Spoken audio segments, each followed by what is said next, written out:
time I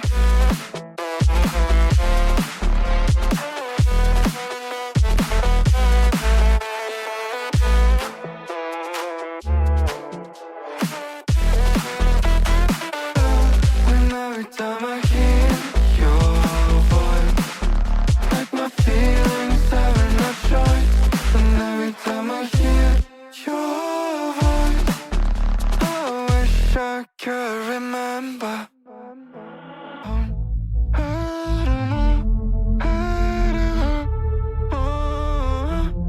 All I want is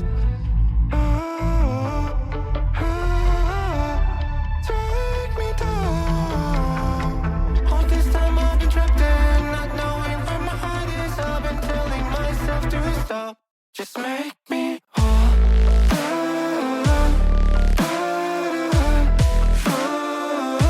Just make me whole.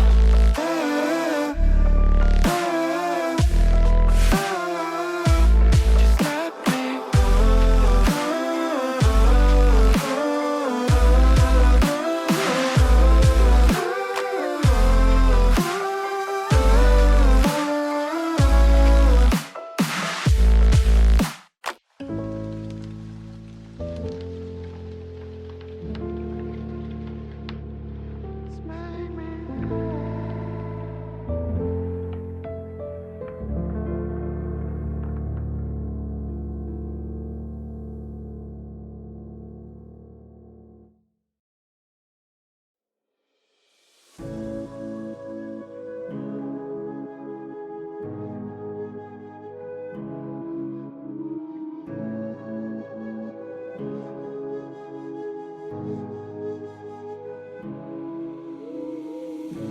The silence fades into the night.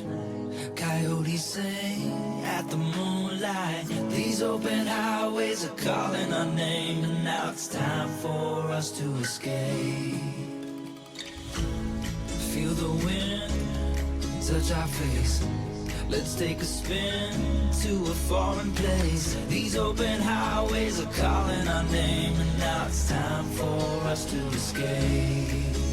Escape to a world we don't know. Escape into the great unknown. Escape to a world we don't know. Escape into the great unknown. Escape, let's escape. Let's escape. Let's escape.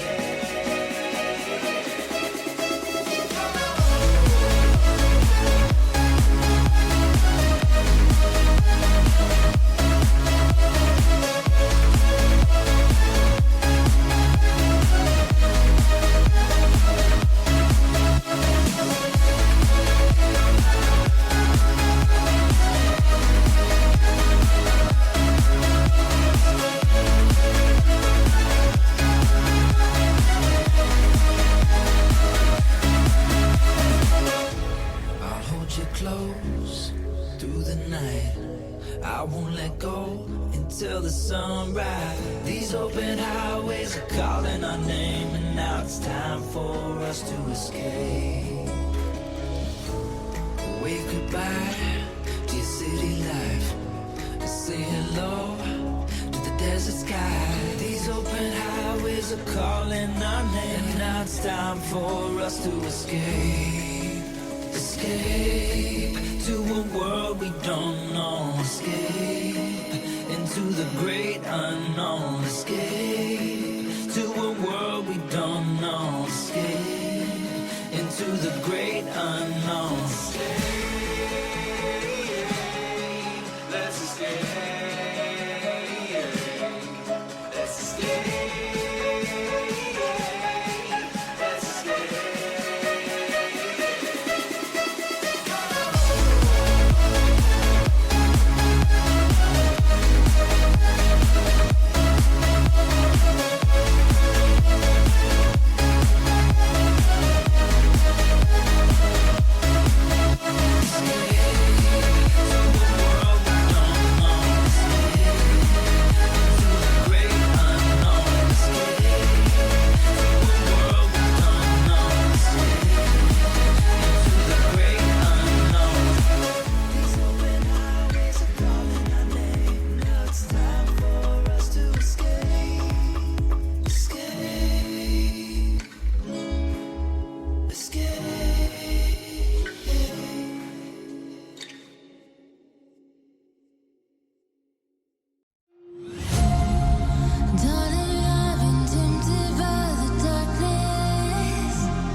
Steph. How's it going? Sup? What? Sup? Sup? I'm asking you, how's it going? No, I asked you first. It was just hard to tell because I said sup. It's, today was rough. I woke up really late. Oh. How about you? It was okay. Actually, I think this whole week was pretty rough now that I'm going through it in my head. How late is late, asked Jubilee. Hang on, let me... Hey, hello to everyone. Let's see, we got Coffee and Games. Welcome in. Jubilee and Kiwi, I think, is here. Anyone else? Did I miss anyone? I think that's everyone. Welcome in. How late was late? 6 p.m. is when I woke up. So about 1.5 hours ago. That's how late it was. Kiwi asked, what is the fundamental attribution error? What is the fundamental attribution error? Yes. Would you like to answer that? Why don't you answer it? Because I know the answer, but I want to see if you know the answer. The fundamental attribution error, also known as the actor-observer bias, is called the fundamental attribution error because it is a fundamental error that we make all the time, where we attribute things differently depending on whether we are the actor or whether we're looking at someone else's behavior. Specifically, we judge other people's actions as if they were driven by an internal trait about the person, whereas we judge our actions as if they were dictated by the circumstances. So if you cut someone off in traffic, it's because you were in a hurry, you needed to, it was dangerous for you not to in that specific situation, or it wasn't really that big of a deal. If somebody else cuts you off in traffic, it's because they're an idiot and an asshole. So we attribute other people's actions to their character, their personality, and we forgive our own actions as being dictated by the circumstances. Thank you. Asked, what book was Jubilee talking about? I've been reading a book. I guess we'll get into that later on in the chat, but I've been reading a book that's very depressing. Parable of the Sower? Yes. Steph is stalking me because I didn't tell her that. I don't think I told her. Or I'm psychic. Or she's psychic. Sometimes I go on Goodreads and I just look at what books you want to read, and then I'm like, I'm gonna read those books too. Ah. Do you ever do that? Yes, all the time. Okay. Not of your book list, but of other people's, yeah. Why not? My books are because pretty you don't good. have a lot of books on your want to read list. I mean, that's probably true. Also, your criteria for choosing things is how much does it cost, and then do I want to read it? All my books are at $2 or less. Like, right. They're always on sale when I get them. Which is, weirdly, not always the best way to pick a book. I'm pretty sure it is. Let me get my just chatting list here. What is this? What is this? Zoom out a bit. What does it say? That is the fundamental attribution error. It says, when someone else is taking a while in self-checkout, they have no clue what they're doing. I, on the other hand, am a self-checkout prodigy, a genius, people claim. When I'm taking a while in self-checkout, this is a scenario that could not have been avoided even by the wisest prophet. Right. Right, so ours is circumstance, whereas the other person is like an idiot who can't get through self-checkout. Yeah. Hey, Luigi. You just said Rainbow Mountains. I don't know if we missed it. Is this still the Rainbow Mountains? Well, it's probably gone now. Oh, it was the Rainbow Mountains. It was a mountain range in China that's known for its colorfulness. I don't think Luigi's from China, though. I don't actually even think it's called the Rainbow Mountains. They just were rainbow in color in the picture. Jesus, I think I'm at a little over 37 billion. We kill the world in one of my reads. Oh yeah, Jubilee is a reading streamer, and she has a death counter for every time someone dies in one of her books. She increments the counter, and then like a planet died or something like that in one of her sci-fi stories. So it was a lot of people. A lot of.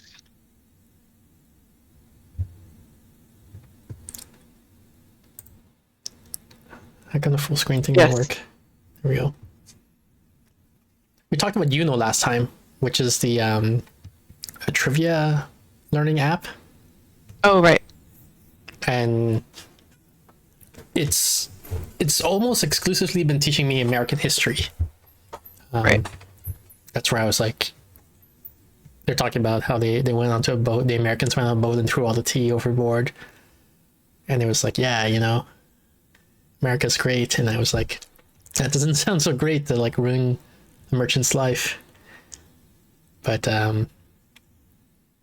anyway, so they were like, hey, we can teach you math stuff or science stuff too. I'm like, sweet. So let me this is what makes me think this app, you know, is written by historians primarily. They're like, I said, teach me some science stuff, and then they're like, in what year did Copernicus do his model of heliocentricity? Was the trivia question. I'm like, that's science. Seems historical. So yeah. The name of the Rainbow Mountains, it's a national park, and it's called Zhangyi Danxia. In China? I'd probably pronounce that wrong, so I'm going to put the name of that in the Discord. I should put it in the Twitch stream. I'll put it there. Thanks. I have too many things open. Zhangyi Danxia? I don't know. Yeah, I'm just guessing. Something like that. My app that I use for learning things, it's called Kinu, and I was telling you that the images are AI generated. Yes. I saved one for you, but I forgot to share it. I'm taking ecology, and it's showing the predator-prey relationship, and then it shows a picture, and it's like a predator capturing its prey, and it shows a picture of a lion, and the lion has a snowshoe hare in its mouth, and it's walking through a tropical forest in the snow, like lions do. All of like those the things. scene we're looking at right now. Like the scene that we're looking at right now. Yeah, Yes. I'm sharing my screen. Yeah, Except that's also a Arlington. jungle somehow, which is also not where lions live. But what about the song? In Yeah, the jungle. inaccurate. That's not that's written by the same historians who are teaching you things. Q says, no, did you know that someone made a MTG Magic the Gathering Turing machine? Like an actual Turing machine with Magic the Gathering cards. I have heard of that. It's, I don't remember the construction now, but yeah, I remember reading that the PDF paper there. It's pretty good. A lot of like when I read the headline, a lot of objections immediately jumped into my head, but then when I read the paper, they addressed all of them. So very well written. Pretty cool. Yeah. So speaking of Chinese, I finished reading the Three Body Problem. I mentioned I had started reading it the other a while ago. It was meh. It's like it seems to be very popular enough that they made a Netflix TV show about it and all that, right? But it didn't seem that good to me. I was surprised. Like, why is everyone going all crazy about this story? Have you considered? What am I about to consider, or have already considered? Have you considered your own like of things Yes, as the problem? Okay. because there are stories I like in sci-fi. Okay. So there are things that you give 5 stars to. Yeah, some of them are erudite, and I can understand why they're not very popular. Okay. But I don't understand why this one is popular, since it seems so Gotcha. mediocre to me. It also like there's it assumes it mentions a lot of stuff that I guess maybe more cultured people than me know about. And then and I didn't know about it, so I had to like go on Wikipedia or whatever and then read more about it. The Cultural Revolution in China. Oh, You know I what think that is? everyone in China would know about that. Yeah, but I didn't because I wasn't in China. Right, but that's not the book's fault. Sure, I'm not saying it's the book's fault that they mention things that, but I'm just saying that like one of the difficulties for me going through the book was they would mention something and I'm like, I don't even know if it's a real thing or if it's a fictional thing invented, like, so I have to go check on Wikipedia. Ed May, welcome in. She redeemed stretch, so I'm stretching. The Cultural Revolution. So what is the Cultural Revolution, Steph? Explain it to us. Explain the Cultural Revolution. Because I could try, but I'll probably get it wrong. You try, and I'll correct It was you. a period in Chinese history, maybe 70s, 60s, something like that, around that time. Yes, about mid 60s to mid 70s. Yeah. And like I don't know if the word is the president, whoever, the guy in charge, the politician in charge, Mao Zedong, he was like, China might become too capitalistic soon, so we're going to try to... China? Sorry, what did I say? China, yeah. Canada. I said China. China might become too capitalistic soon, so we're going to do a push for communism. And for some reason, it's like students, like kids, that he enlisted for this, and they became the Red Guard. And they would like kill their own teachers because they were having capitalistic thoughts, like betraying, the Communist Party, that type of thing. So like pretty, for me, wild and out there of an idea, like, of, students killing their own teachers. But apparently this is something that happened in real life. Yeah. So that's all I know. It's not uncommon to get factions to turn on each other. And there was a lot of children denouncing their own parents and things like that in Nazi Germany. But the way that the youth was systematically used to harass and eliminate and otherwise torture the bourgeoisie in China was probably relatively unprecedented. I don't know. They also Mao was the leader of the People's Republic of China, and he was a what would you call him? a man, He basically had like a cult of personality around him. like Steve He was an Jobs. autocratic leader. I don't know if people today still remember Steve Jobs. Probably. But even more, like, he was more of like he was the leader of a country, and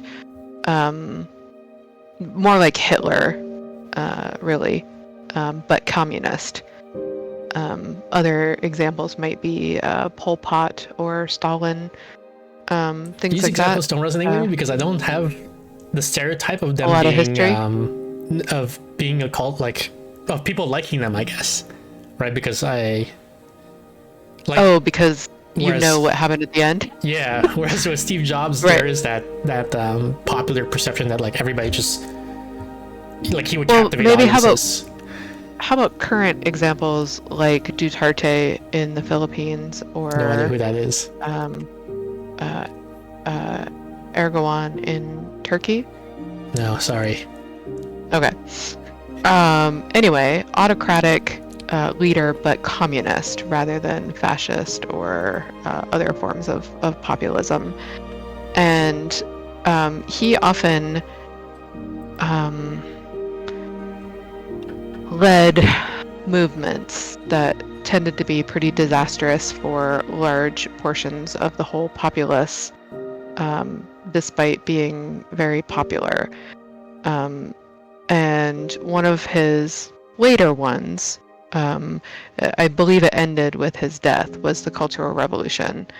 And like you said, it was he was worried that he was losing power, that communism was losing power, that bourgeoisie and capitalist elements were infiltrating society in sort of a secret way, sort of like the Red Scare in America in the 50s. And we had to they held those Senate the House Un-American Activities Committee hearings and things like that.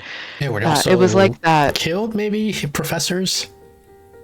Well, Or just exiled them? what happened in America, nobody was really killed for that. But in China, yes, people were Well, I thought in America, like, people would be, like, accused of being a communist. Like, accused. possibly Yes. an academic, a professor, university Yeah, professor. a lot and of then, actors, a lot of and then what? They would be, like, so you're saying not killed, but arrested or just nothing? well, or... like the actors, for example, were blackballed from being able to act in additional movies. Okay.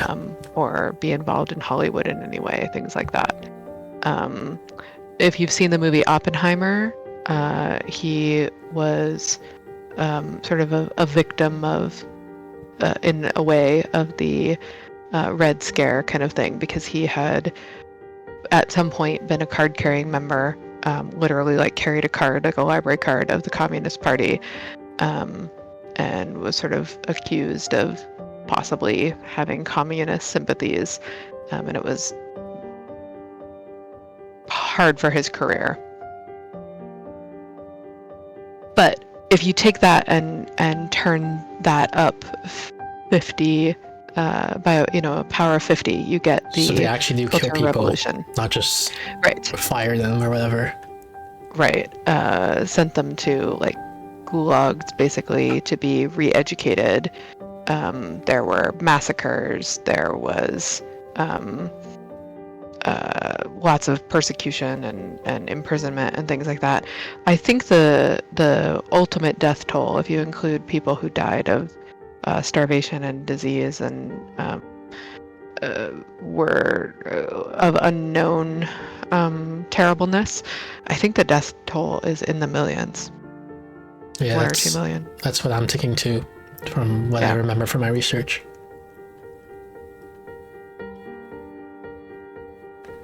You mentioned Gulag.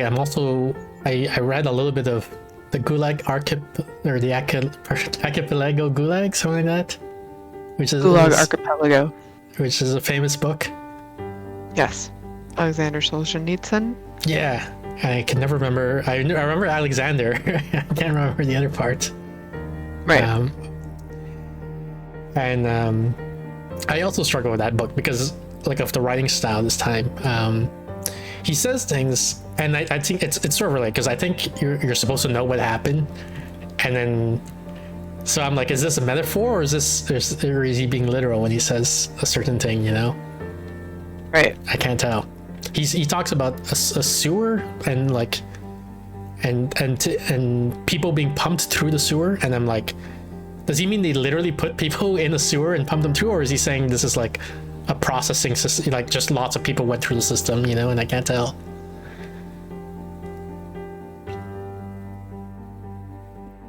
Yeah, I don't know. Anyway, I don't actually know if it's metaphorical or real. right. I've read selections of that in college, but I've never read the whole thing, so I don't A, remember it, or B, know. Yeah. So it's tough for me, like sometimes reading these books and not knowing what's going on.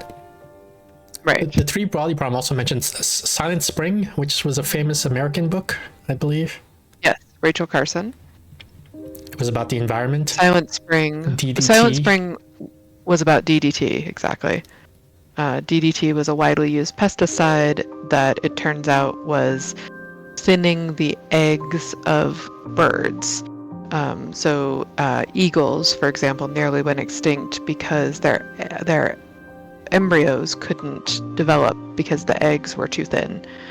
And that's why bald eagles are still listed on the endangered species list, even though they're making quite a bit of a comeback. So the idea of a silent spring was that if birds all died out, you wouldn't hear bird song in the spring. It's widely considered the sort of one of the first environmental books, and sort of sparked the environmental conservation type movement. There were books about nature and the environment before, like Sand County Almanac by Aldo Leopold and Edward Abbey's Desert Solitaire, things like that. But they weren't sort of passionate cries for humans are creating these problems and could be killing all of the other species in the world. It's very hard to, I find it very hard to read Silent Spring. It's very academic, but it's important to know about as a book, I think. Sometimes, like, As an event. yeah, in Three Body Problems, in the fictionalization, although again I don't know how much is actually happened and how much is fiction, there's this idea, one of the characters read the book Silent Spring, and that's when they decided, that's part of what motivated them to like become pretty radical, and then later on in the story. But like the book was banned, I guess, in China. Yeah. And I couldn't see the connection. I'm like, if they're against capitalism, this book seems pretty anti-capitalistic, because usually capitalism and environment are at odds with each other. So why would this book be banned, you know? I think it would be banned because the idea of a citizen speaking truth to power and pointing out corrupt actions that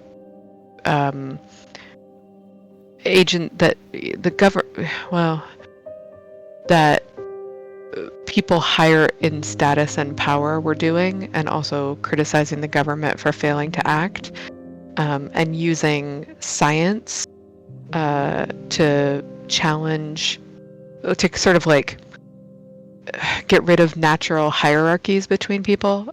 Natural should be in air quotes. All of that is pretty threatening to an autocracy. For an autocracy, you really want the whole populace to think of, Mao, for example, as God, basically, or the king or an emperor who can never be challenged, who will always protect the people, will always do what's right by definition, who is always, looking out for you, even if he has to, kill you so that you're a better person. So it's not so much the environmental criticism as it is the criticism that would be a problem for the Cultural Revolution.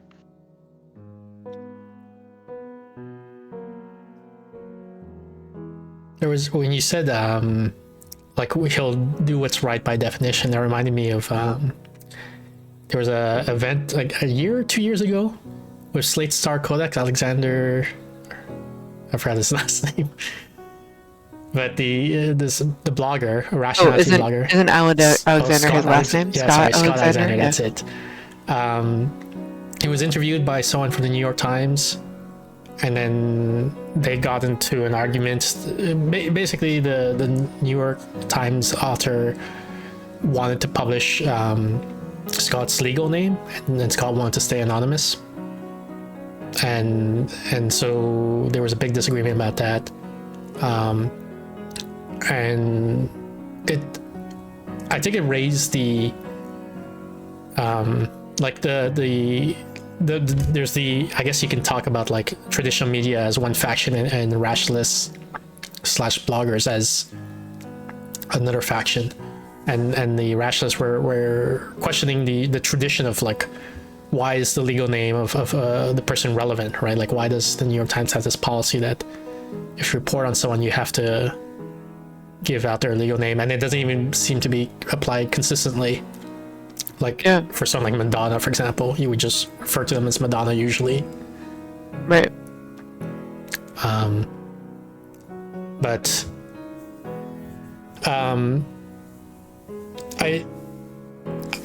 like in terms of biases, I was siding with the rationalists, and so I read a lot of articles where people did, like rationalists would do follow-up conversations with the author. Cade Smets, I think was the author's name. And one of them that made Cade Met look pretty bad, although Cade Met was the one who was quote unquote in control because he was interviewing, he was the interviewer. Okay. Was there seemed to be like this disconnect in epistemology of like what does it mean for something to be true, and so one of the things he said is like the person being interviewed, the rationalist, was like, how are you going to decide what to publish or something like that, and the New York Times guy said, well, we're going to review with the editor, and don't worry, we'll make sure something. So I forget what his exact wording, but like the guy being interviewed says, I'm not asking you to like do a specific action, like I'm not saying like please don't publish this or whatever. I'm literally asking like what process do you use to evaluate whether or not something is the right thing to publish. And saying like, I review of my editor is a non-answer, because you're just saying like by definition whatever comes out of that was the right thing, right? But I want to know, how do you decide what is right or not? And Cade Smets couldn't seem to understand the question. Gotcha. Like, so we're hung up, or the disconnect is about the definition of right, right? Like, one guy is saying, what is the definition of right? And the other guy is saying like, well, it will have been right if we do this process. Yeah. Welcome in, CTL. CTL says, what is this mountain? Sorry, I missed it. So it's probably a couple mountains back, but I guess we're showing a variety of mountains in this clip. Oh. I'm assuming, I don't know. They all seem like different places to me. And CTL says, okay, I have a question. Should you expect someone with a high school education to know what a Skinner box is? How about college? I guess maybe you're let's restrict to North American culture, like as a starting point. Skinner box, I don't know. What would you say is the odds of an American high school student knowing what Skinner box is? So when I was in high school, psychology was not a class, really. At least not at the crap high school that I went to. It may have been at some of the more elite schools. Psychology is now a common class in high schools, and there's actually an AP psychology class. So some students have taken what is essentially Psych 101 in high school. And I would think that 50% of people who have taken Psych 101 or AP Psych, who are within a year of having taken it, will remember what a Skinner box is. I thought it'd be higher. So conditional on them having taken Psych 101, I thought like maybe 80-90% of them would know what Skinner box is. I don't think necessarily. I don't know. Like the history of psychology is, for most students, the boring part. But it's a concept, the Skinner box. Like it's not like what year did Copernicus, whatever. It's like, did you know that the Earth orbits around the sun? Like that, which is science, not history. Right, but imagine if that was just one fact in many that's taught in a pretty boring way, when everyone who takes Psych 101 actually wants to know what's wrong with them and what's wrong with all the people that they've dated in the past, right? Like they're actually interested in abnormal psych, and first they're made to listen to a lecture on the history of psychology, then they're made to do like I don't know, cells and neurons and stuff like that, and then they learn operant and classical conditioning, and as part of some of those things, Skinner boxes will be mentioned, but it's so boring for most students because it's not what they wanted to learn and it's not what most psychology professors want to teach, that I think probably only half of them would really remember And it. it's conditional on them having taken Psych 101. Now, what about like in general? You don't know if you took Psych 101 or not. Then I'm gonna say high school, no. College, 1 in 5. Interesting. I wouldn't say yeah. 20% for high school without knowing whether or not they took Psych. So Yeah, I 5 think also. you're being generous And to then high school College, students. I haven't thought about yet. But so here's the thing, like, yeah, again, it might be a social bubble thing, but like Skinner boxes comes up also in video game design, which I was very interested in, and I thought a lot of high school students would also be interested in. You also went to a really good high school Well, they and didn't had teach. very nerdy friends. Yeah, I never learned psychology in high school. I think I learned Skinner box like independently, like via Wikipedia or whatever. Yeah. Yeah. Um, But I think that would require having nerdy friends and nerdy interests. Which I think And a I'm lot using of that friends word are pretty lovingly. nerdy. Right, but I don't think Like as nerds high are as... popular nowadays, apparently. Yeah, totally. I'm using that word in a nice way, but I just don't think... Well, I'm using it in a value neutral way, but like a empirical way. Like the number of nerds is a large proportion of the population, I think. Yeah, but I think for high school students, I don't think it's high, honestly. Shubi says, I don't know what the Skinner box is. What is a Skinner box, Steph? A Skinner box is it's where you keep the rat that you're conditioning. So you're training the rat to press a lever in response to rewards and punishments, and the box is where you keep the rat. So the idea is like, Basically. they're studying like different setups, and in one setup they have the rat pull a lever, push a button or something, and then every time they do that, they get a piece of food. And so the rat learns this, and then you're like, okay, so whenever I'm hungry, I'm gonna press a button. So every like maybe once a day, twice a day, or whatever, they press a button. The other rat, it's like when you press a button, it's like a little random thing happens, kind of like a roulette wheel, and then maybe they get food, maybe they don't. And in that case, the rat is like, well, I never know if I'm gonna get food or not, so I better like keep mashing the button, like to make sure I have a good supply of food. Right. Um, What's much more fascinating is to read about the Skinner baby box. what is Which the is where you Skinner keep baby box? That's where you keep the babies? That's where you keep babies. So it's actually called an air crib.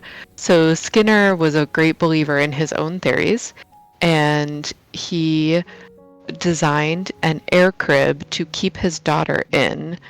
And it was a temperature controlled box that he kept his daughter in so that she wouldn't have to wear clothes as a baby. Babies often don't like wearing clothes, and that she would be perfectly comfortable at all times. And it was basically a giant box that you would keep a rat in the sense that it was made out of like plexiglass or something like that, and had looked like a large aquarium, I guess. And he kept his daughter perfectly temperature controlled and happy in her little box. Why is that more fascinating? We learned nothing about psychology from this discussion. We learn a lot about Skinner's psychology, I think. Okay, so the reason I asked this is I was talking with a bunch of my friends who play gacha games, and none of them, all with science majors in undergrad, knew what a Skinner box was, and I thought, no wonder you're so addicted. So yes, that's where if you're into game design, you will probably encounter the concept of Skinner box. The idea that like loot boxes in video games, especially, you pay real world money, you play a game and you win, like League of Legends or whatever, you win the fight, you win the match, so you get a box and you're like, oh sweet, and you're like, what's in the box? And then they're like, well, you can't actually open the box because you don't have a key. And you're like, okay, so how do I get a key? And they're like, well, they're $3 each. You're like, okay, so here's my $3, let me open the box. And then you open the box, and sometimes there's something good in it and sometimes there isn't. And the idea is that like, which is maybe counterintuitive, is like the fact that it's random makes people want to pay money to open the box more than if they just consistently got something good every time they open the box. Right. We prefer variable rewards. Which is Well, crazy, we don't right? prefer. We do actions more when we get variable rewards. So Imagine going to a grocery machine. store and you pay money and then like was like, now roll the die to see if you actually get groceries, you know? Like would you keep going to the grocery store, or would you go to another grocery store that's normal and that you always get your groceries when you pay for your groceries? Right. But the world has proved that humans really like variable rewards. So the For You feed on any social media platform is random. You may or may not like the next thing, and humans will do it for hundreds of hours. If you go into keep any scrolling. casino right now, Like, there are people this meme is shit, this meme is shit, this meme is shit. Oh, here's a good one. Right. Here's a good one, right? This one is shit, this one is shit. The next one might, right, exactly. And we will do that for, people will forgo food and sometimes water while they do that. They will miss out on their baby's first steps, etc. They will continue to do that. It's also how slot machines work, right? Like you put a quarter in and maybe you'll lose the quarter and maybe you'll get $8,000. Mostly you're going to lose the quarter. In fact, eventually you lose all your money, and people will do that to the point of ruin. I read in that case it seems like it's not so much winning's expectation situation. Like the thing, they want consistency of the experience. They want to keep pressing the button and the thing spinning, because like when they win, like it plays an animation and it stops them from playing for a while, right, while the animation plays, and they get annoyed by that. They want to go back to playing, right, which is also weird and counterintuitive. It's interesting. We both want predictability of the experience, right? Like if sometimes you were on your social media feed and you scrolled to the next one and it was like a cent, or like it didn't scroll at all, right? Like you try to scroll to the next one and it won't let you. Like that's novelty. Theoretically, we should be like excited about it, but you actually want the experience to stay the same, and you want it to feel, you want the consistency there, but you want variability of the reward. And we don't want variability of punishment. Like if every single time you got somewhere between $1 and $40, but every 80th time you got a shock and you never know when that shock is coming, like assume, I said every 80th, but assume it's random. On average, every 80, but on average, it could be different. Exactly. You will not actually play that game. Although in some cases you might, right? Like fentanyl, for example, every 80th time on average you might overdose, but the rewards and addiction are too strong. But in general, most people would actually stop something if you always get a reward and then variably get a punishment. We're very fickle. And this is the type of stuff that Skinner was doing research on, and why he needed these boxes to put the rats in. And the babies. CTS says the grocery costs 1/5 of the price, but you only get 1/6 of a chance to get the groceries, even when the odds are worse than you imagine to win anyway. Yeah.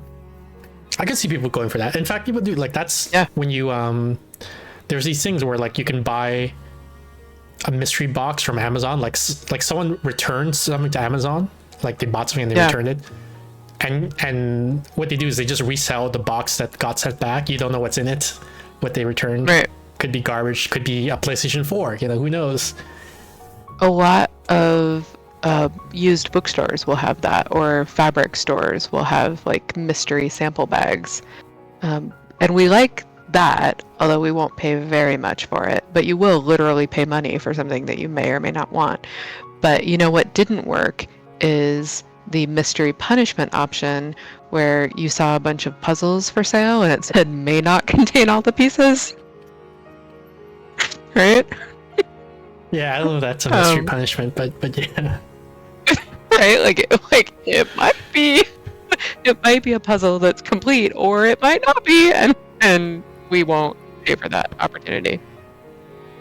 A lot of retailers now will, so they buy and sell your data and figure out exactly what level of discount is likely to get you to make a purchase. So they're like, are you the kind of person who's gonna, like you'll probably buy something for only 5% off, or are you the kind of person who needs it to be 50% off? So they know what discount you want, and then they make it into what looks like a game, and they say like, spin the wheel for your mystery discount. It might be anywhere between 5 and 50%, and everybody spins the wheel. And by combining exactly what they think you'll the discount level you need plus the sort of variable reward, it's a very effective strategy. I just got an ad today from like Sephora that was like, find out how much your mystery discount is going to be.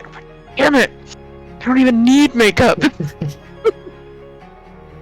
But I want to know, how much am I going to get? I went to this website, unclaimedbaggage.com or whatever, where I guess like people lose stuff at the airport, and then if they don't claim it after, I don't know, a month or whatever, they're like, okay, let's auction it off or let's sell it, basically. And It goes to the unclaimed baggage facility in Arkansas, I think. Shrug. Yeah, and then they auction it off. But you can go to the unclaimed baggage store. Yeah, so I went to the website and I was like looking at the Kindles, the paper whites, and they're like, like 60% off or something. I'm like, okay, so I click on it, add to cart, go to checkout, and it's like $10 shipping. And I'm like, I close the browser. Next thing I get an email, it's like, by the way, for today only, free shipping. I'm like, Right. you fucking bastards. What a surprise! So I bought it. Yep. Right? They're so good at it. It's kind of terrifying. Yeah, apparently the store is in Arizona. They got me, Scottsdale, CCTL. Arizona. Yep, they got me. Yep. They got me. CTO says, my favorite is when they claim the value of the item in the mystery box, like the items there are $50, but they could just price a random banana for $50 that no one would buy, and it's still considered a $50 prize. Yeah, they just Right. put like the MSRP Yeah. price of, and Manufacturer's say, suggested retail price. and say that's the value of the prize that we're putting in the box. Yeah.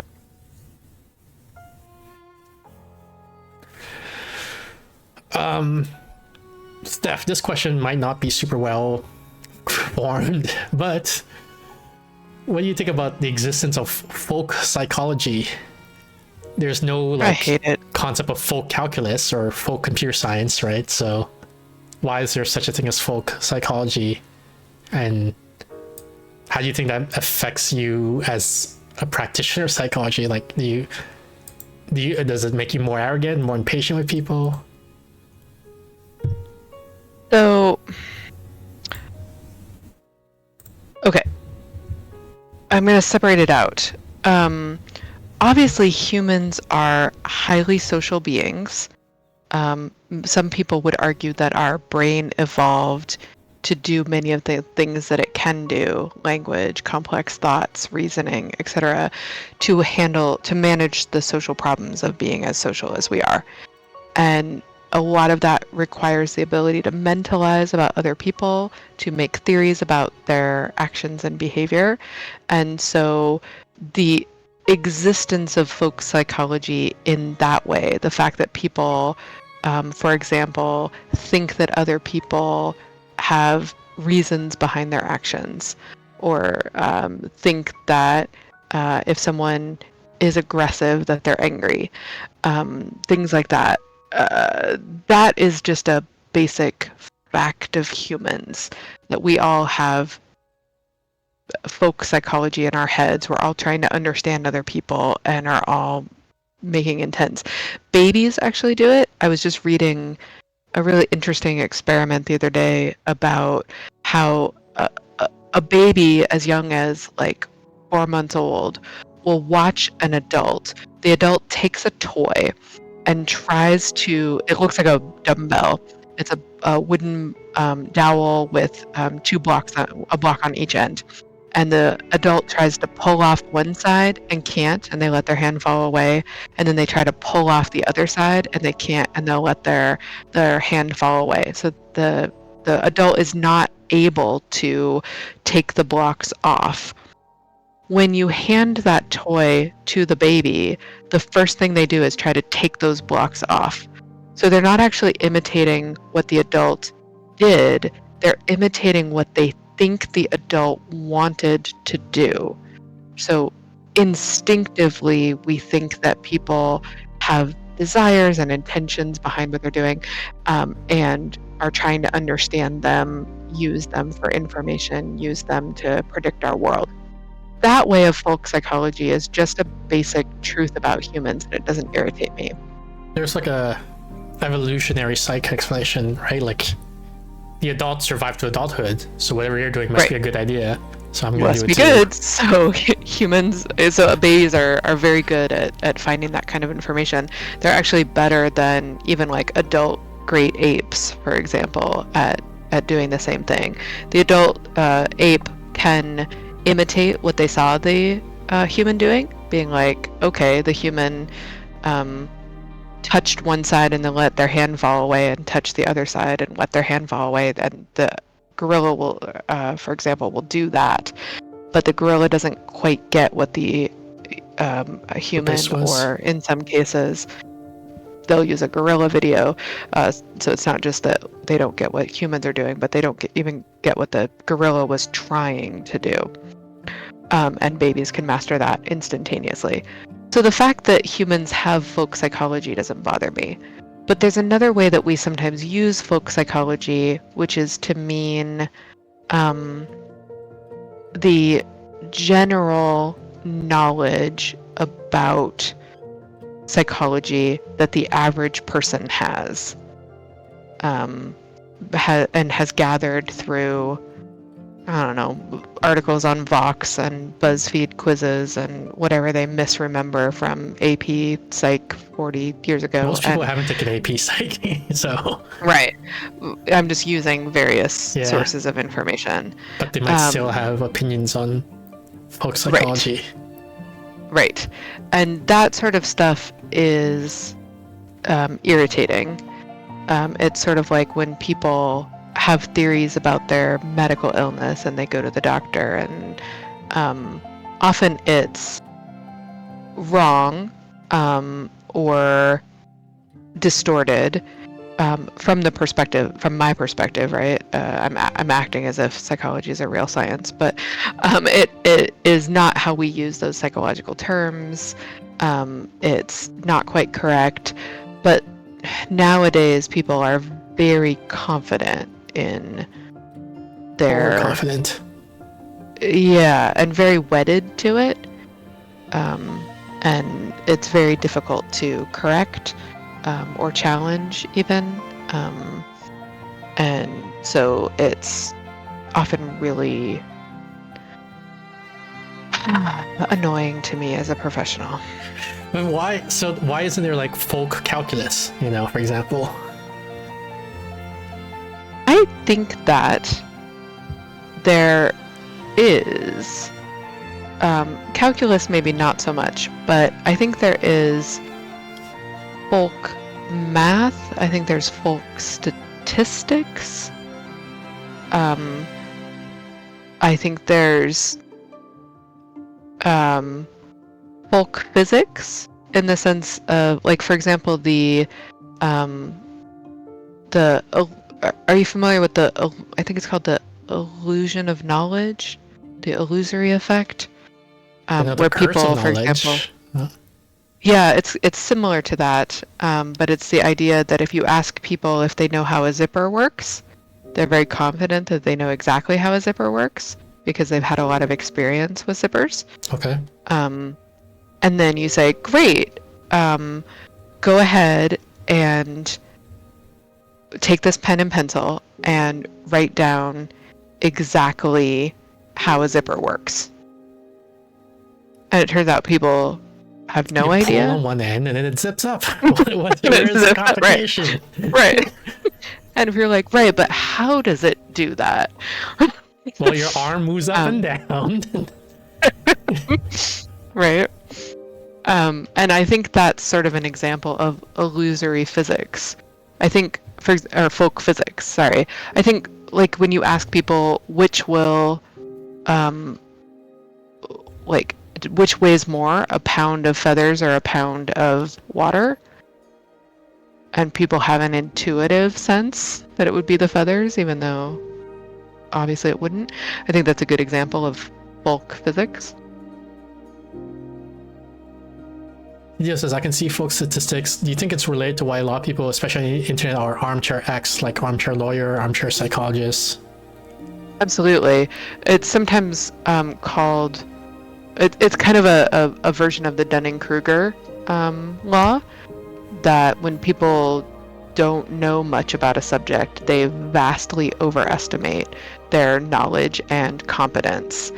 And then they actually discover how much they know, and their confidence dips considerably until they reach expert level.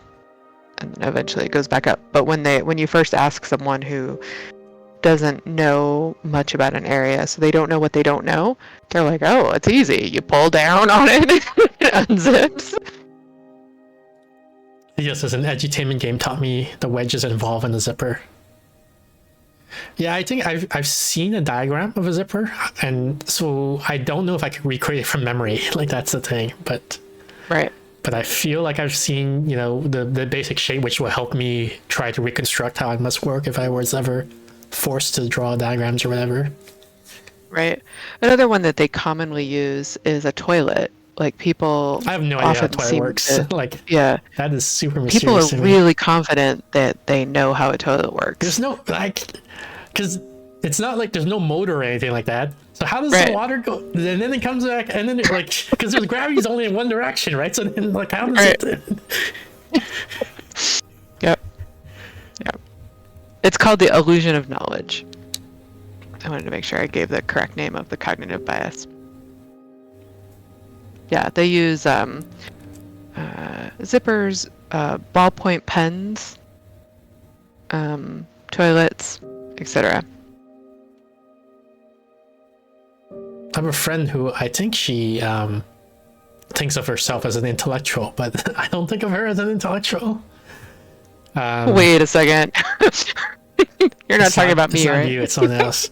Okay, excellent. And one of the things, like, she criticized about me is that, like, how my ideas weren't original, and I was like, that's such a strange criticism to me, because, like, isn't it more important that the ideas are correct than that they're original? like they're not original. I learned from someone else, right? I read a textbook, and that's how I have this idea or this understanding of how something works. When you've run it by your editor, it is correct by definition. And so I went to her. I was like, okay, so, like, you don't like that I learned something from a textbook or whatever, right? I'm like, okay, so then how do you, like, come up with your psychology ideas or whatever? And she's like, oh, I just think about it, right? Like, Right. Yay! Can't wait till she comes to visit me and tells me what she's decided she has. Yeah. like, I don't know if I didn't raise it with her, but I don't know if she's unaware that a lot of psychological findings are unintuitive. So if it's just like what you came up with, it's probably wrong. Right. But I don't think most people know that. And that's why they vastly overestimate their knowledge, right? Other people seem very understandable to us. People also think that they are very good describers of their own experience. Yeah. And so they think, well, I know what I'm experiencing, and I'm good at looking at other people and knowing what they are experiencing. And it turns out we're terrible at both. I tried to do a depression study 2 days ago, yesterday. I don't remember. I got like an ad on Facebook that says like, you know, depression study, whatever. I clicked on it and I why not? I filled out. They called me. They're like, Sure. Are you interested? I'm like, well, does it pay? And they're like, yeah, we compensate you for travel, and then there's a screening, and if you're accepted, then it can be like $50 or $100 or whatever. Yeah. And I'm like, okay, sure, let's do it. So the day comes, and then I'm like, it's far away from where I am. Like, so I use a Lyft, like an Uber, Lyft with a Y, Yeah. and it's like $66 to get there. But I'm like, whatever. Oh, yikes. Whatever, it's compensated, right? So I go there, and then they have me fill out this questionnaire, and I fill it in, and then this doctor comes and then does like a one-on-one interview with me, and he's basically like, you listed all of these medications, and most of these are not for depression, like lamotrigine or whatever is an antipsychotic, you know. So he says, so do you have OCD, do you have bipolar? And they're like, no, I don't have this, I don't have that. He's going through all these things, and he's like, he says he's reluctant to let me into the study because all these medications are for these things, like bipolar and OCD and whatever. And Yeah. and they don't want me in the study if I have those other things. They want me only if I have depression. Right. And I'm like, okay, but like I don't have those other things. Like the doctor, like we tried the mainstream antidepressant stuff, it didn't work, so we're just going down the list trying more and more off-label stuff. And he didn't seem to, I don't know if he didn't believe me or he wasn't listening. But he's just like, you have to go to your doctor and find out why you were prescribed all these things. And I'm like, and I'm saying, like, I'm pretty sure that these are for depression. So, you know, if I go back and ask, like, what is this for? He's going to say depression. But yeah, anyway, so then he's like, well, once you come back, then we can reevaluate to see if you're in the study or not, right? I'm like, okay, fine, whatever. So then another person comes. I don't know if she's a doctor or something, but she comes in and she's like, here's your compensation for travel. And it's like a check for $14. And I'm I was going to say, literally the average is $14. Yep. That's like not $66. Not how much your travel costs. Oh, and then man. I have to get home, so that's another $66. Oh, we learned an important, painful lesson that day. That's a bummer. And also, they didn't, like, because I'm not in, right? So I don't get like $100 either or anything like that. So. Right. But the other thing is, like, as I was also, I didn't need to come in for this. You could have emailed me the questionnaire. I could have answered it, and then you could have told me, "Oh, we don't think you're a good fit because you have all these other medications." Like, they could have done a screening easily, yeah. And spending $66 or whatever it was. Yeah. Those intake coordinators usually are not. They may not even be doctors, but they're often not ones who practice a lot. And so they don't always know stuff. Well, I mean, the idea of, like, they don't need to come in to fill your survey isn't the medical. Oh, right. No, I meant the doctor who didn't like, why understand. Why you're taking. Yeah, exactly. Okay. Yeah. Like, he's just like, I don't have that information on my worksheet, so I don't know what to do about that. Well, I mean, he called it off the top of his head, so he knew that lamotrigine was for which was a antipsychotic and things like that. Sure. That information, I mean, it's probably on his list of, like, you know, if the person is on this medication, ask if they have bipolar, because we don't want people with bipolar, right? Like, there's probably this flow chart, and you just, like, threw him off because you had 20 of them. Yeah. And it was probably confusing, because he doesn't see that a lot. Whereas a psychiatrist in private practice would not at all be confused by that. Yeah. Actually, I sent you, Steph, I don't know if you saw a PDF for gene site testing. I did.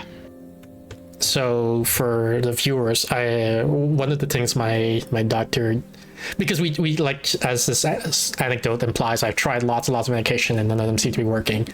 So they were like, you know what, we're gonna take your DNA or something and then like analyze it and try to figure out if there's a reason why none of the meds are working. So they had me put a cotton swab in my mouth and then mail it back to them.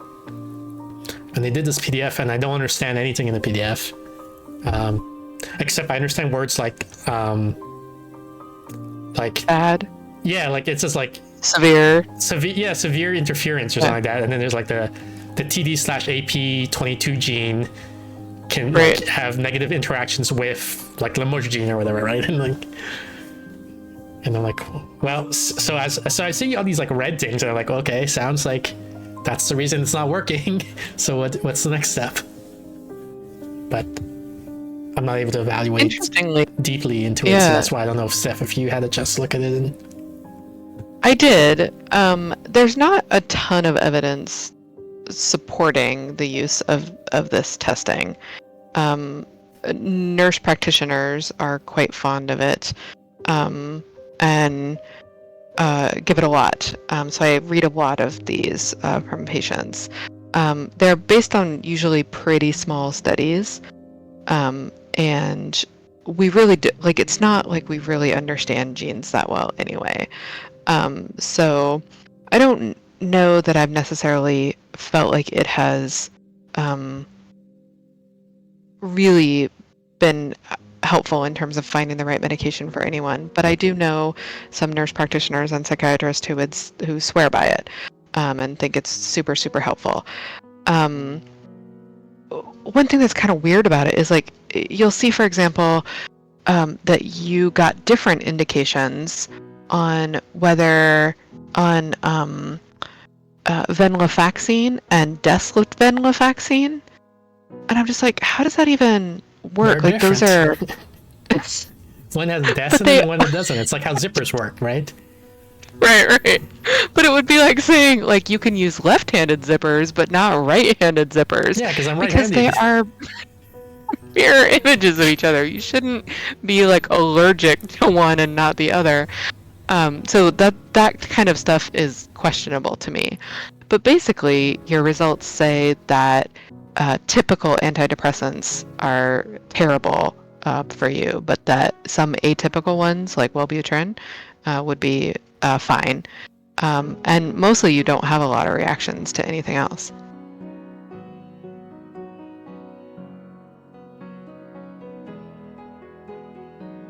But I don't think it's your genes that are the problem. I think that you're trying to treat anhedonia medically, which we don't know yet what works for that. It's not even maybe that is what my nurse practitioner is trying to do, but that's not what I'm trying to do. So I don't know if our goals are aligned. Like, I don't care about the anhedonia part or even too much about the emotional, like the sadness part. What I care about is, like, I'm waking up at 6 p.m. So I can't. I'm missing work. And that's like a risk to my lifestyle and career and all that. Right. So that's the part I want. But I think it's related, right? Like, I think sure, but like if there's like a pill that targets this versus a pill that targets that, then it's the one the thing that I want to fix is the sleeping too much thing. Is that part? Yeah. I can't remember. Did like modafinil work but temporarily? The only thing that I remember working is Adderall, and it worked for like 2 days, and then nothing after that. And so was it placebo? Was it coincidence? Who knows? Yeah. Yeah, you should be fine with Ritalin. You should be fine with all the stimulants, really, except weirdly Strattera, which is chemically kind of similar to Wellbutrin, which apparently you can use. I don't. That's why I don't always understand these, because it's just sort of like, that doesn't really make sense. But none of the antidepressants, just none of them except Wellbutrin, and of course desvenlafaxine, Pristiq. Yeah, I don't really understand that. But have you tried modafinil? Yes. Yeah, and you don't remember. Well, I remember no effect. No effect. That's a bummer. Well, maybe Wellbutrin. Have you tried that? Yes. No. I got nothing. I'm out. Also, don't use Lamitragine based on this. I was laying in bed. But the you other tried day. it, right? Yeah, I have tried Lamitragine Yeah. for a long time. Apparently, not so much. I was lying in bed the other day and I was racked with guilt because of all the animals I've killed, like the cats and the dogs and things like that. And What? and yeah, so Why like have you I was killed thinking, cats and dogs? and so I was thinking about the time when like I moved, I lived in one apartment, and then I moved to a new apartment, and when I moved to the new apartment, I couldn't like take care of all the pets that I had taken on like as a pet sitting service, and so they all died. And then I was like, so after that, I was like, wait, that never happened.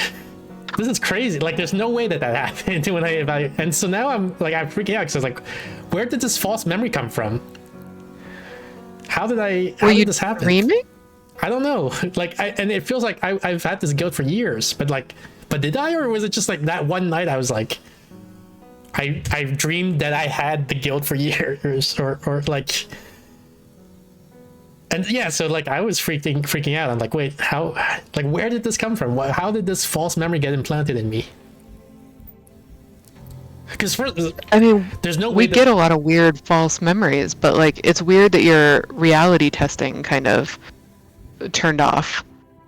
Well, it did. You Like, must have I mean, been it did for a really while. I guess for stressed. like at least half an hour. Yeah. Right. But then I was like, Yeah. there's no way the apartment building would have let me pet sit. There's no way I would pet sit. Like, why would I start You would that never business? Why would Right. people then give me my pet for me to like when they come to the apartment and see what my apartment's like? Why would they let me sit there and pet? When I moved, Also, that was a why raccoon. would, like, where's the police who's like, why are all the pets dead? Like, Right. none of this makes sense. Like, I'm Right. like, wait, so there's no way Right. this is real. But Right. how did I get this memory? It's so weird. Like to me, I'm much more interested in the reality testing failure. Like, were you like really sleep deprived? Were I don't you know. I was just lying. half asleep still? Yeah, maybe. I was lying in bed. I was just thinking, Yeah. like, oh man, what a terrible person I am. And then, Yeah, for all I these think you might have reasons, been, like, sort of awake while dreaming, like kind of lucid dreaming gone bad. it was a very strange experience. Yeah, I'll bet. It sounds kind of terrifying. Well, I wasn't scared. I was just feeling bad for myself. I was just like, I guess I was Not- mildly not- scared yeah. in that, like, am I going crazy? Is my mind? Right, broken exactly. now. That's more what I mean. Not like just the experience of realizing like, oh, there's no way this could be true. Where does this come from? Seems a little disconcerting. Which also, when I did the depression thing, and the guy's like, do you have OCD? Do you have? And I was like, no, I don't have any of these. He says, well, because all of these are prescribed for these things. And Mm-hmm. during that time, I'm thinking like, so what if I do have OCD, but I don't like I'm going crazy and I don't, like I have a false belief that I don't have bipolar or whatever, how can you recover from that? You Oh, can't, goodness. really, right? Right.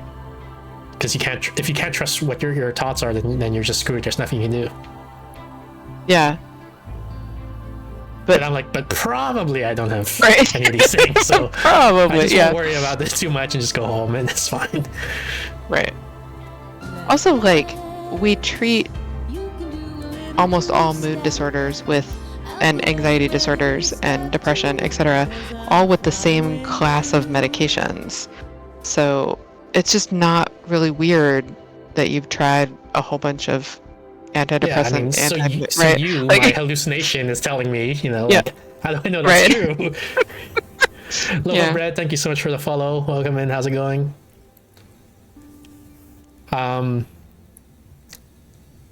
So yeah, that's.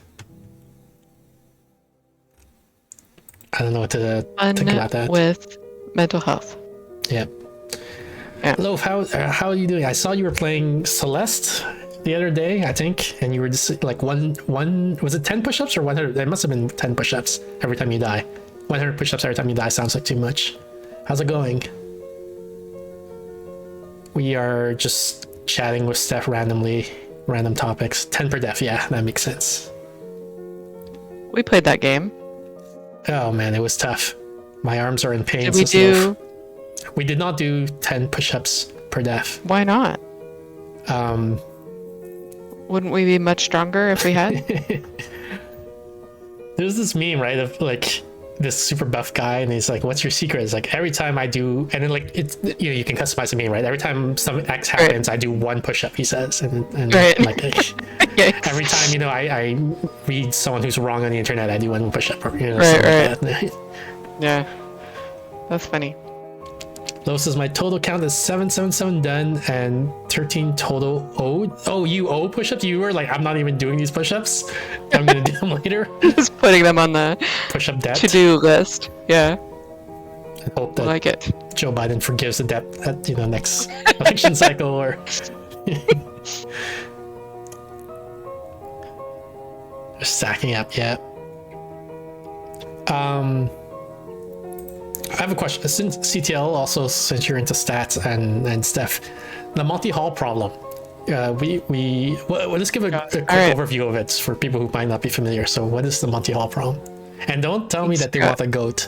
Stop with that nonsense. They want the car. I can't do it without talking about wanting a goat. I can't. You'll have to explain it. There's 3 doors in the Monty Hall problem. It's like a game show. So you're on the game show, and the hostess name is Monty Hall. There's 3 doors. Behind one of the doors is the car, which you want, and then behind the other 2 doors is goats, which you don't want. Like if you pick a goat, you lose. Like a whole bunch of goats right now have had babies. Like the world is full of baby goats right now. Yeah, that they're trying to get rid of. That's why they're doing the show. They're so cute. So you pick a door at random, like you pick one of the 3 doors. After you pick the door, Monty Hall opens one of the other doors, revealing a goat behind it. So let's say you pick door number 1, right? Like you say, maybe the car is behind door number 1. So you say, I picked door number 1, but you don't open it yet. Monty Hall's like, okay, well, take a look at this. And he opens up door number 2 and there's a goat behind it. So now Monty Hall says, you have a choice. You can stick with door number 1 or you can switch to door number 3. Which do you want to do? And what's surprising to a lot of people is that it's better to switch. Like most people think it's 50-50. Because like it's either behind door number 1 or door number 3 now, right? Like Monty Hall showed that it's not behind door number 2. Of folk statistics, right? Yeah. So it's not behind door number 2 because Monty Hall opened the door and showed that there's a goat there. So you say, well, it's either between 1 and 3, so it must be 50-50. But actually, it's better to switch because, well, it's hard to. I have my explanation for why it's better, but some people don't find it satisfying. I don't know if Steph, you have the empirically most satisfying explanation for why it's better to switch. The empirically most satisfying explanation is that someone else has done the math and has figured out that it's better to switch. Here's my explanation. Like, imagine before the game even starts, you're pre-committed. You're trying to pre-commit between 2 types of games. Like in the first game, your goal is to pick the door on the first try, right? So if that's your goal, then you say, okay, I have a 1 out of 3 chance. I'm going to pick a door at random. And then no matter what Monty Hall does, I'm just going to stick with my choice. Because, and if I was right in the first place, then it's 1 out of 3 and 2 out of 3 if I'm, 2 out of 3 chances I'm wrong. The other type of game you can play is you can say, I'm going to try intentionally on my first try to pick a goat. I'm going to pick which has a 2 out of 3 chances of succeeding, right? Like if that's your goal. So you pick a door and you say, I bet there's a goat here. Monty Hall opens another door revealing a goat. Then you switch because you were trying to pick the goat, but now you switch to the other door so that you end up with a car. So you have a 2 out of 3 chances of winning if you play the second strategy instead of the first strategy. To me, that was the most intuitive way to understand it, but I've tried telling it to people that way, and they didn't find it that intuitive, so I don't know.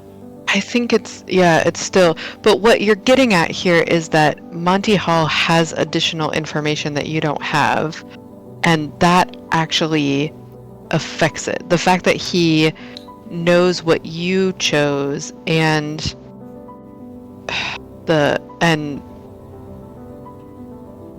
what's behind each door so that he can reveal a door has something to do with it. But honestly, like, it's just not something that human brains are very good at. understanding. Here's an explanation that I've noticed empirically, like online, a lot of people find satisfying, but I personally don't find satisfying. We just say, Okay. imagine instead of 3 doors, it's a million doors, and you pick one door, but before you open it, Monty Hall opens like 999,998 other doors, showing goats behind all of them. You stick with your door, you switch to the one remaining unopened door. So I don't find that, Right, that and explanation particularly satisfying, but a But lot of people again, do. we're the fact that Monty Hall left that door open, that one unexplored, that ups the likelihood that the goat is there. Not perfectly, but enough that you should So the switch. car is there, yeah.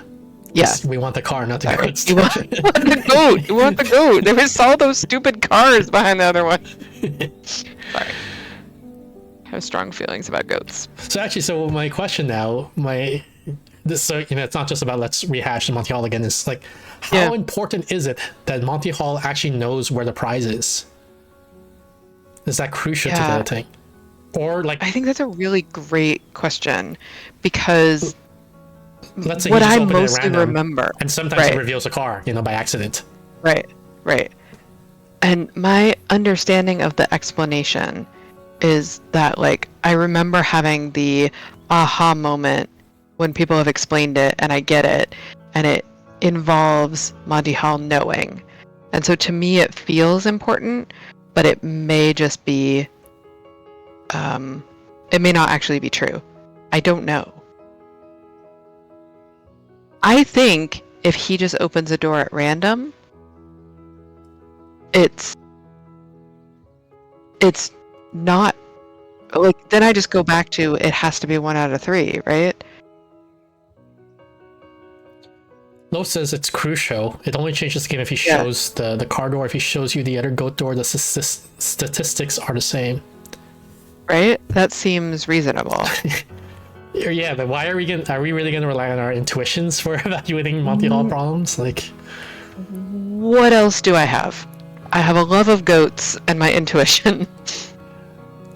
so But I think if he's opening a door at random, then it doesn't, like, it literally, like, you and him are just both playing the same game, and you each have a 1 in 3 chance of getting the goat that you want.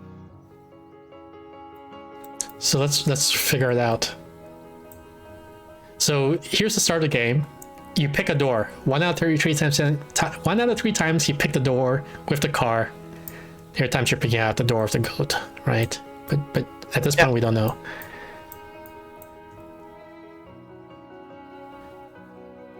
Now, yeah. So CTL is saying the Monty Hall problem never has a situation where he accidentally opens a car. So that situation, yeah. So we're gonna evaluate that. But the question, like the way, what I'm questioning is it important that Monty Hall knew that this door did not have the car or not? So I think so. Well, let's see. Let's see. If you pick the car, then it doesn't matter which door he opens. The other one's gonna have a goat, right? So it's like 100% he reveals a goat.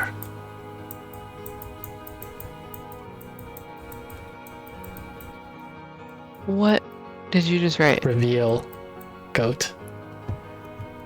Fantastic. Okay.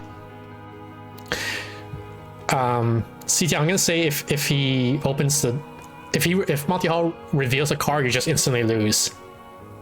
Like you can stick or you can switch, but either way you're getting a goat. So you win.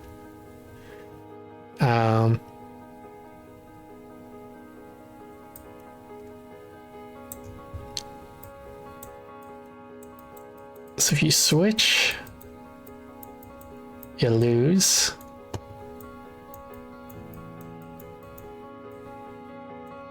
If you stay, you win. Hey Luigi, welcome in. Luigi wants to date with Amy. Okay, hang on a second. Let me set that up.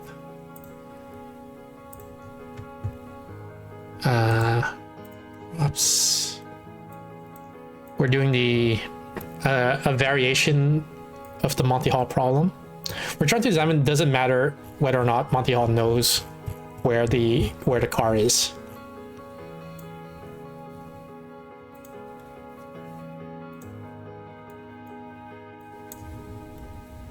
Oh, it's not attached to me. There we go.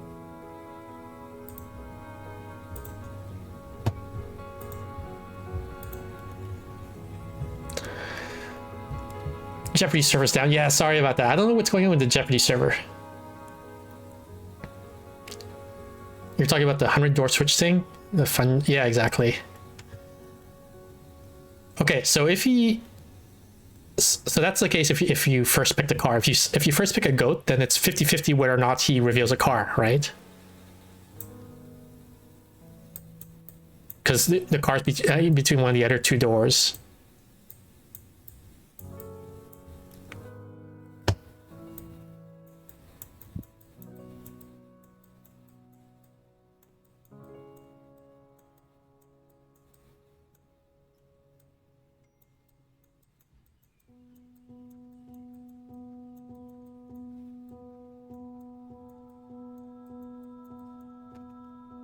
So if you reveal the card, then no matter what you lose.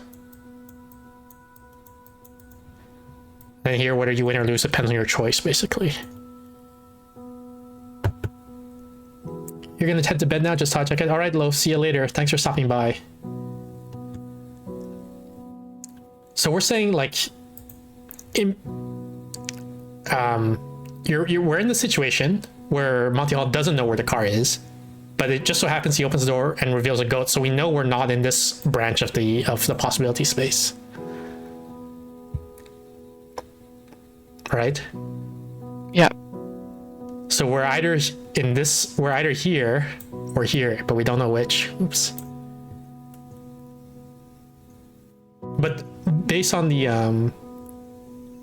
on these, more often we're down here. Mm-hmm. So I think the strategy is it's still better to switch. It looks like, right?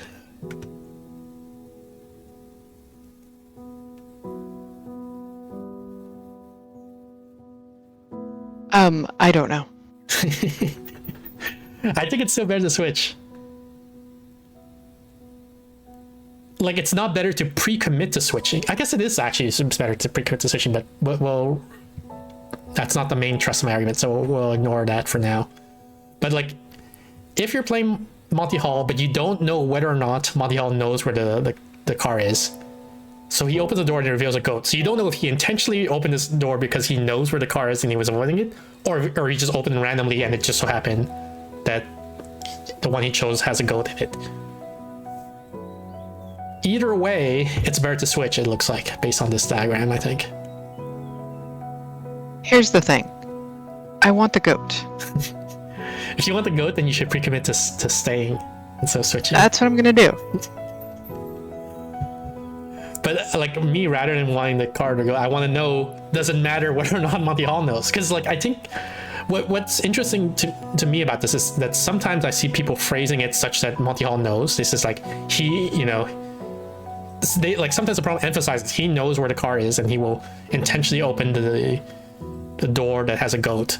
And sometimes they just don't bring it up, like, meaning we don't know if he knows or not. Right. And so I'm trying to say it doesn't matter whether or not he knows, and it looks like it doesn't matter. It might not matter in the sense of once a door has been chosen, it might not matter if he did it purposely or not. Right. But if a door has been chosen and it isn't the car that you want, then you should probably switch, whether he knew that or not. I think that might be reasonable. Yes. It's like, what's crucial is that a door is chosen by an all-knowing universe and or all-knowing Monty Hall, and it isn't the car you claim to want. I think that's the crucial part. Well, like, that's I think the all-knowing part is not important. Like that's right. what I'm trying to get. Like, it doesn't matter if he knows or not. It just, like, it turns out that if he opens the door and it turns out to reveal a goat, then you should switch. whether or not Right. he knew that it ahead of time that it would have a goat. Right. That might be true. I don't know. I'm convinced, but I might have a mistake in my math here, so it's possible that I'm wrong.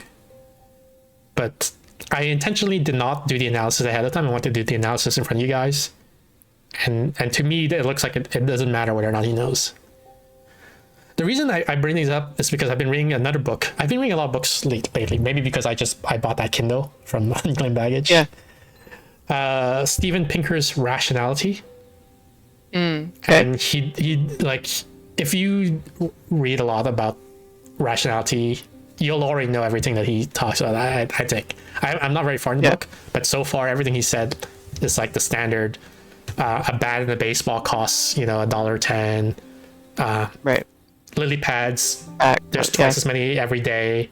How if it takes 8 machines 8 minutes to print 8 sheets of paper, blah blah blah, like all the standard stuff, right? And he talks about Monty Hall, and then he says, like, he makes a comparison to saying, like, imagine if an all-knowing God, if you were betting on the horse races and you bet on horse number 1 to win the race, and then the all-knowing God said that horse number 2 is definitely not going to win. Should you switch to betting to horse number 3?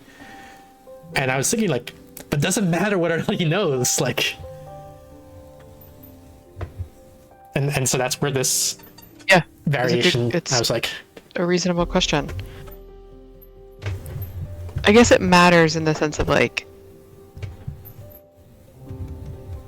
once another door has been opened, and I think the reason,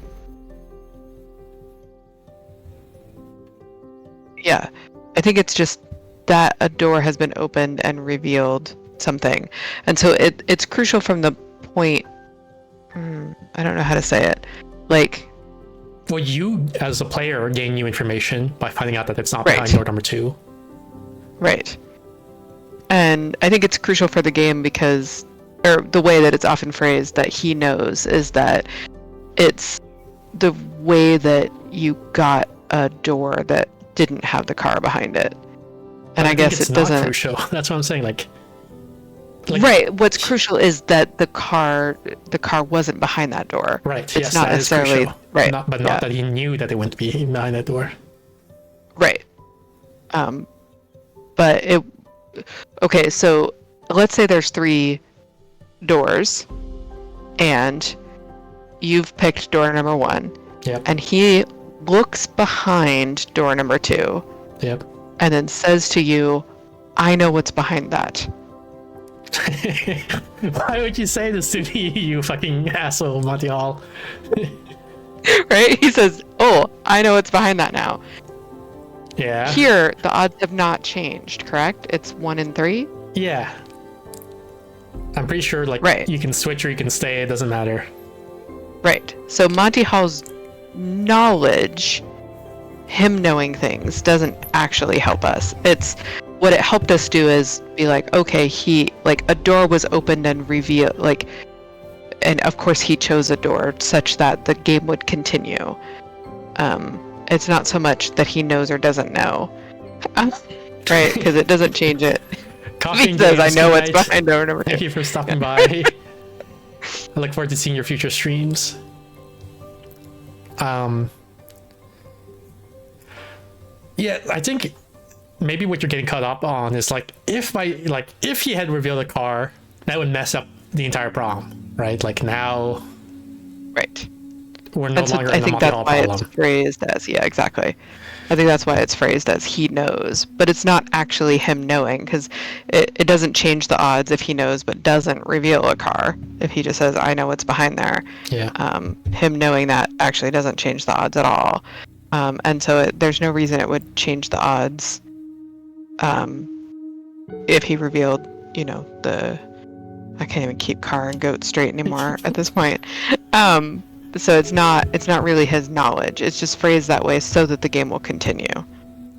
Yeah, but it's not necessarily, like, you could just say the way the game is set up. A door is opened.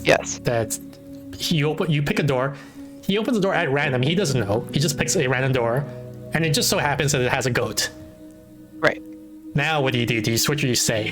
And the problem stays the Right. same, apparently, based on this analysis. It could, yeah. Even if he doesn't know. Based on our analysis, we Yeah. think that that's correct, right? Or he could literally just be the person standing there while a door is opened by a robot, right?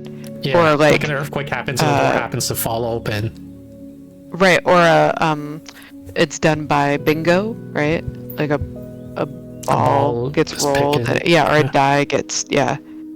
We're saying it's that's not the thing that changes it. It's once the information is revealed, you should switch. Yeah. I don't understand why, but you should.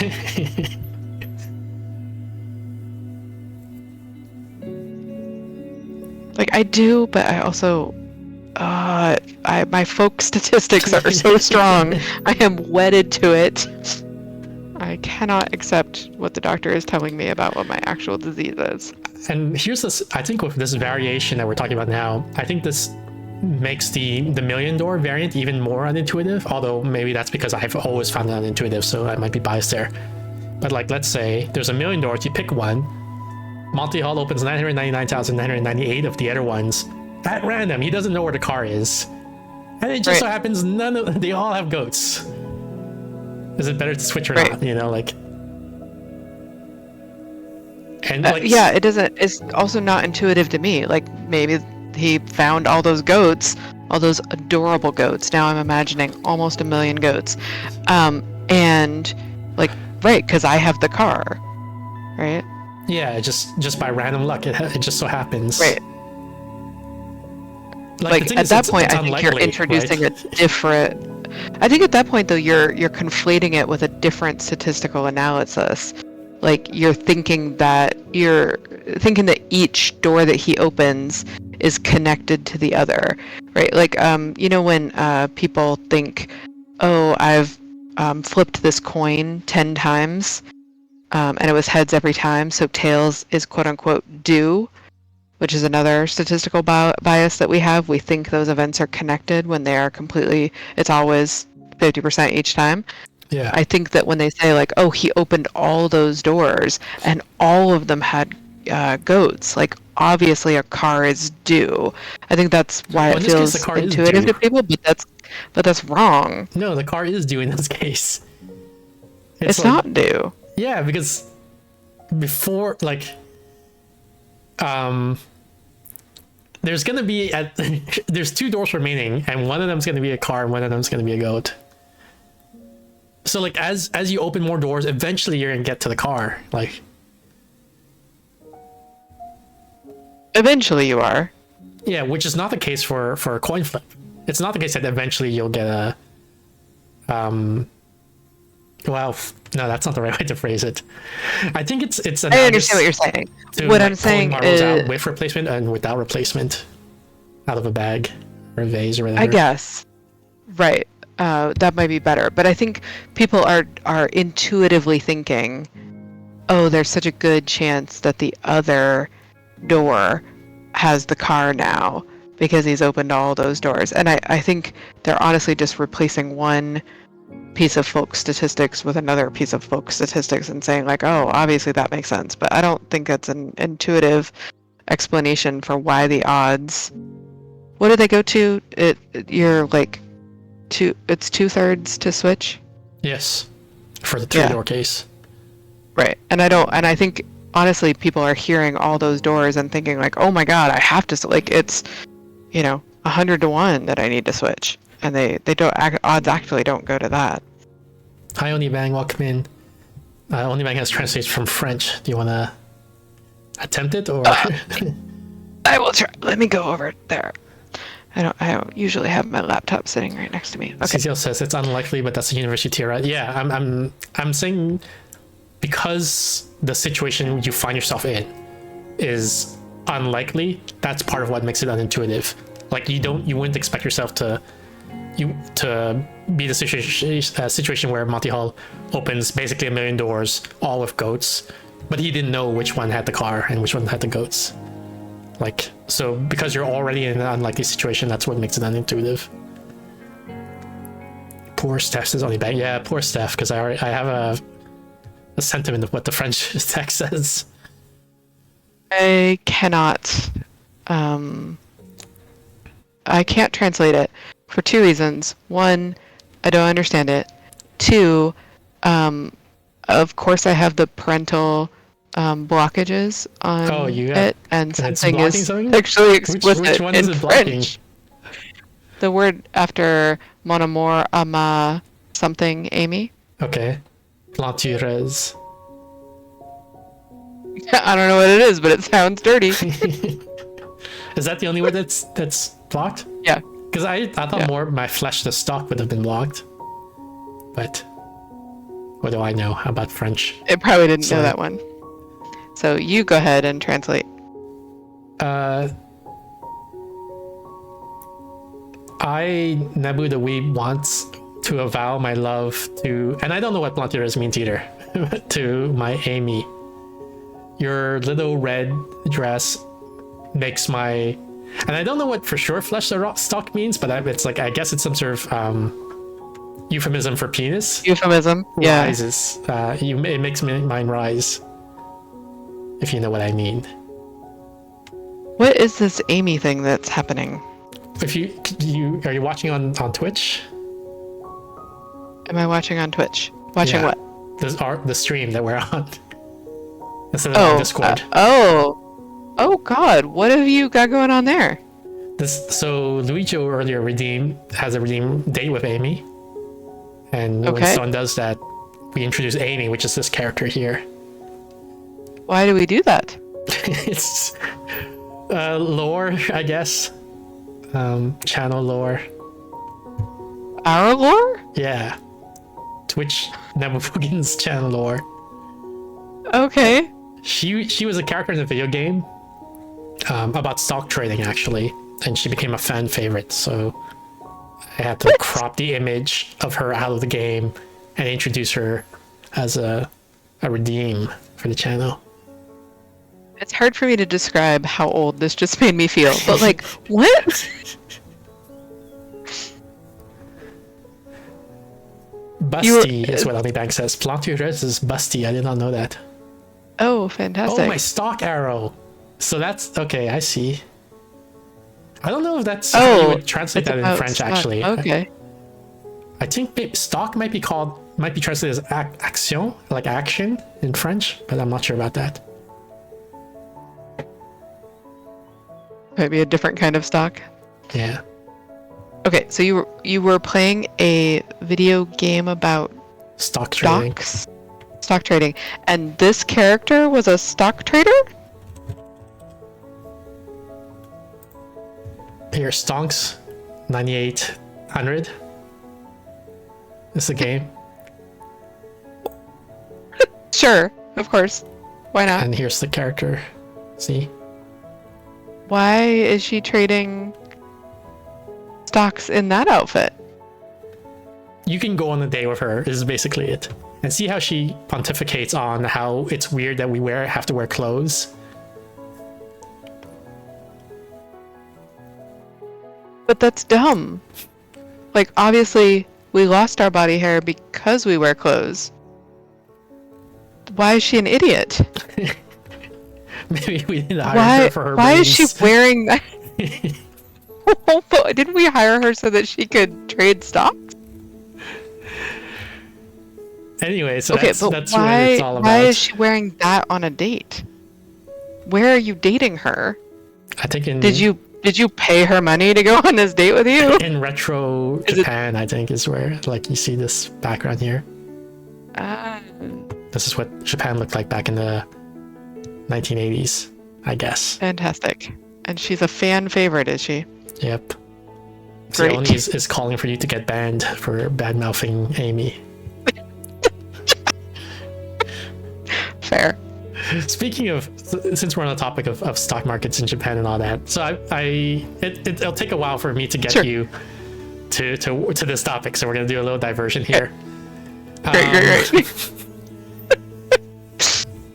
I've been reading this book by Octavia Butler,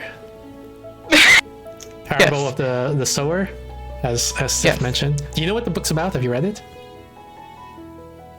I have not read it yet. I do know what it's about.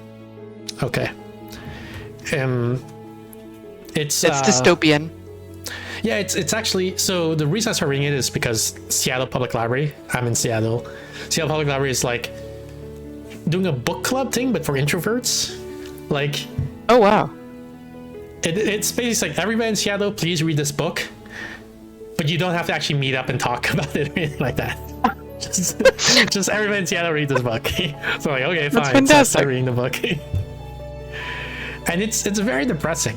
Yes. It's set in 2024, so maybe that's one of the reasons Seattle picked this book to be read for this particular month. And it's like post-apocalyptic. The USA has sort of collapsed. Like if you call the police, they arrive the next day, and you have to pay them out of your pocket for the investigation they're going to do. Same with firefighters. If you have to go to work, like you have to go on the roads, there's bandits, you could get mugged, you could get killed, you could get raped. Everyone's poor, barely able to afford food. It's a very sad place. Like, so one of the, like, it's just nonstop sad things happen as I'm reading the book, as I progress through the story. There's like a girl, so it's a bunch of families living in a small neighborhood, right? And they're trying to help each other keep guard for bandits coming at night and things like that.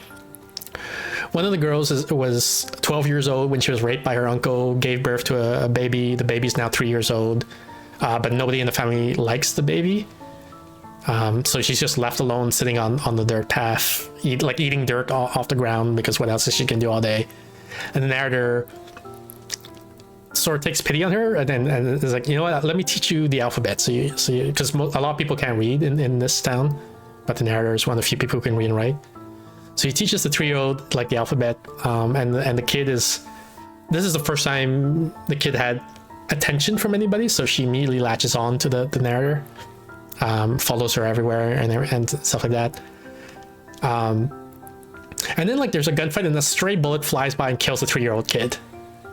And the whole book's like that. Basically, it's just like this terrible, depressing, like nothing good ever happens. Things just keep getting worse and worse over time, and there's no hope for anybody, no future. Like, what are you gonna do? Like, her younger brother, the narrator's younger brother, is the only person making money in the village. And the way he makes money is he takes a gun, he goes out into the streets and shoots people and takes their money. That's the only way to advance in life here. You're like, so like there's a lot. I have to put down the book a lot. Like, I'll read a couple of chapters and I'm like, oh man, this is too much. And like I'm worried it's like interacting badly with my depression. I don't know, like, Yeah. So, and sometimes I alternate, like I have a couple books that I'm reading through, so I'll read like a couple chapters in this book and I'll switch to another chapter in another book, right? Like, and alternate or rotate around. So while reading this book, this Octavia Butler book, I switched to another book about investment. And this guy's talking about economic bubbles and like how people paid $1 million for a tulip, right? And things like that. And it's like, it's such a big contrast. A book about economic bubbles? Yeah. What book? A random walk in the stock market or something, or Wall Street. A random walk in Wall Street. A random walk down Wall Street. Random walk down Wall Street. Okay. Yeah. It's I don't know that it's specifically about economic bubbles, but the first 25% of the book is all entirely about that, and that's gotcha. How far I got so far. Gotcha. And it's such a huge contrast of hearing about how, like, you know, like people are spending like $1 million on a tulip bulb, right? And the author, the writing style, he's trying to be jokey and funny, but it's not really working, I feel like. He's talking about how, like, the Japanese real estate industry thought that the laws of financial gravity didn't apply to them, but then in the 1980s, Isaac Newton arrived. And I'm like, I just want to punch him in the face, you know, like after reading Octavia Butler and then reading that line. Yeah. So that's how this all relates. the Japanese real estate and all that. Gotcha.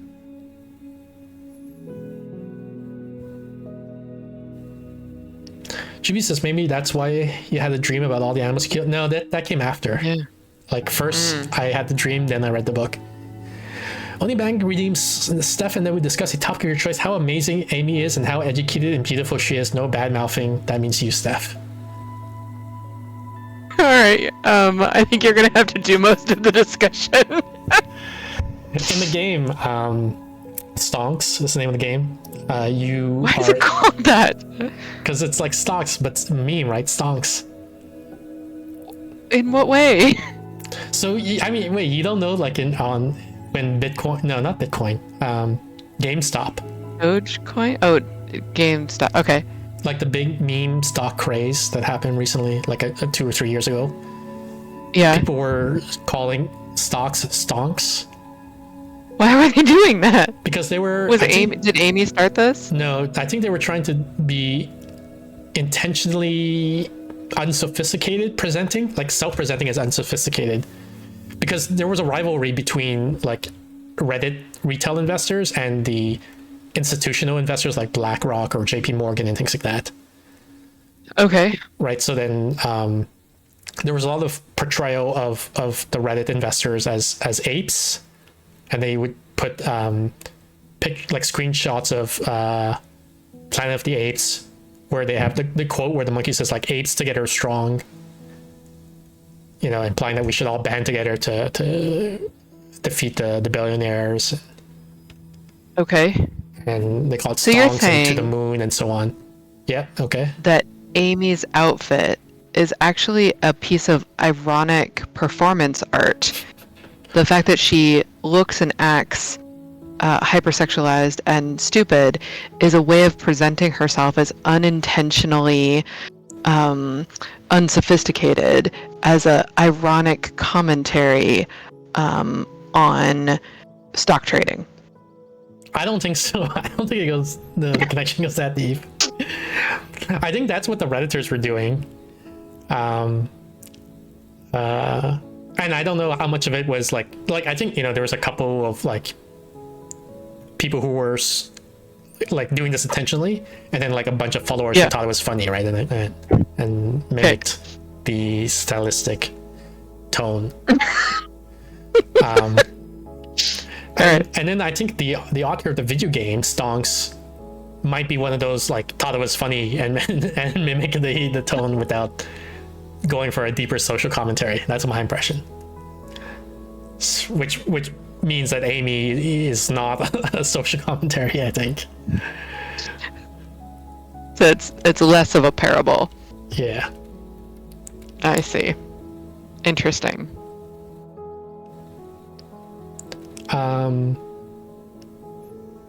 Amy is Nebu's gal. Yeah, in the fiction of the game, she's like your secretary or your assistant or something like that. It's not really made clear. Wait, you're going on a date with someone who works for you? Yes. Have you like talked to HR?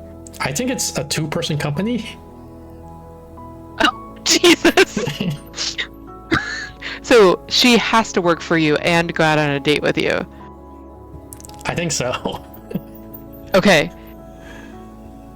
And yet she's your secretary but knows more about stocks than you do? Stonks than you do?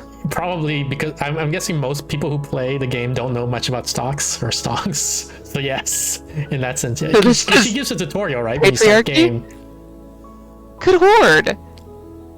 So your secretary knows more than... Okay, great. But she's your secretary and also your sexual harassment victim. Yes, exactly. Now you're getting it. Fantastic. Excellent. CTL says, I can't believe someone ruined my flying powers by inventing gravity. Have you guys seen the meme where it's like someone's on a talk show and the guest is like, I feel like gravity is not necessary,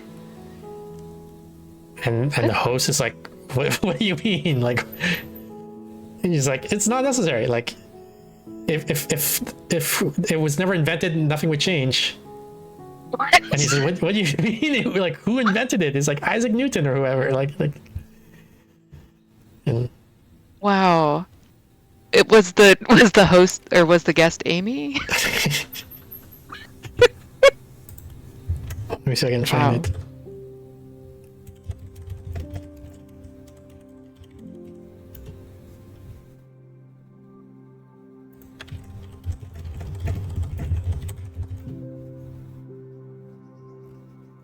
I'm having trouble finding it.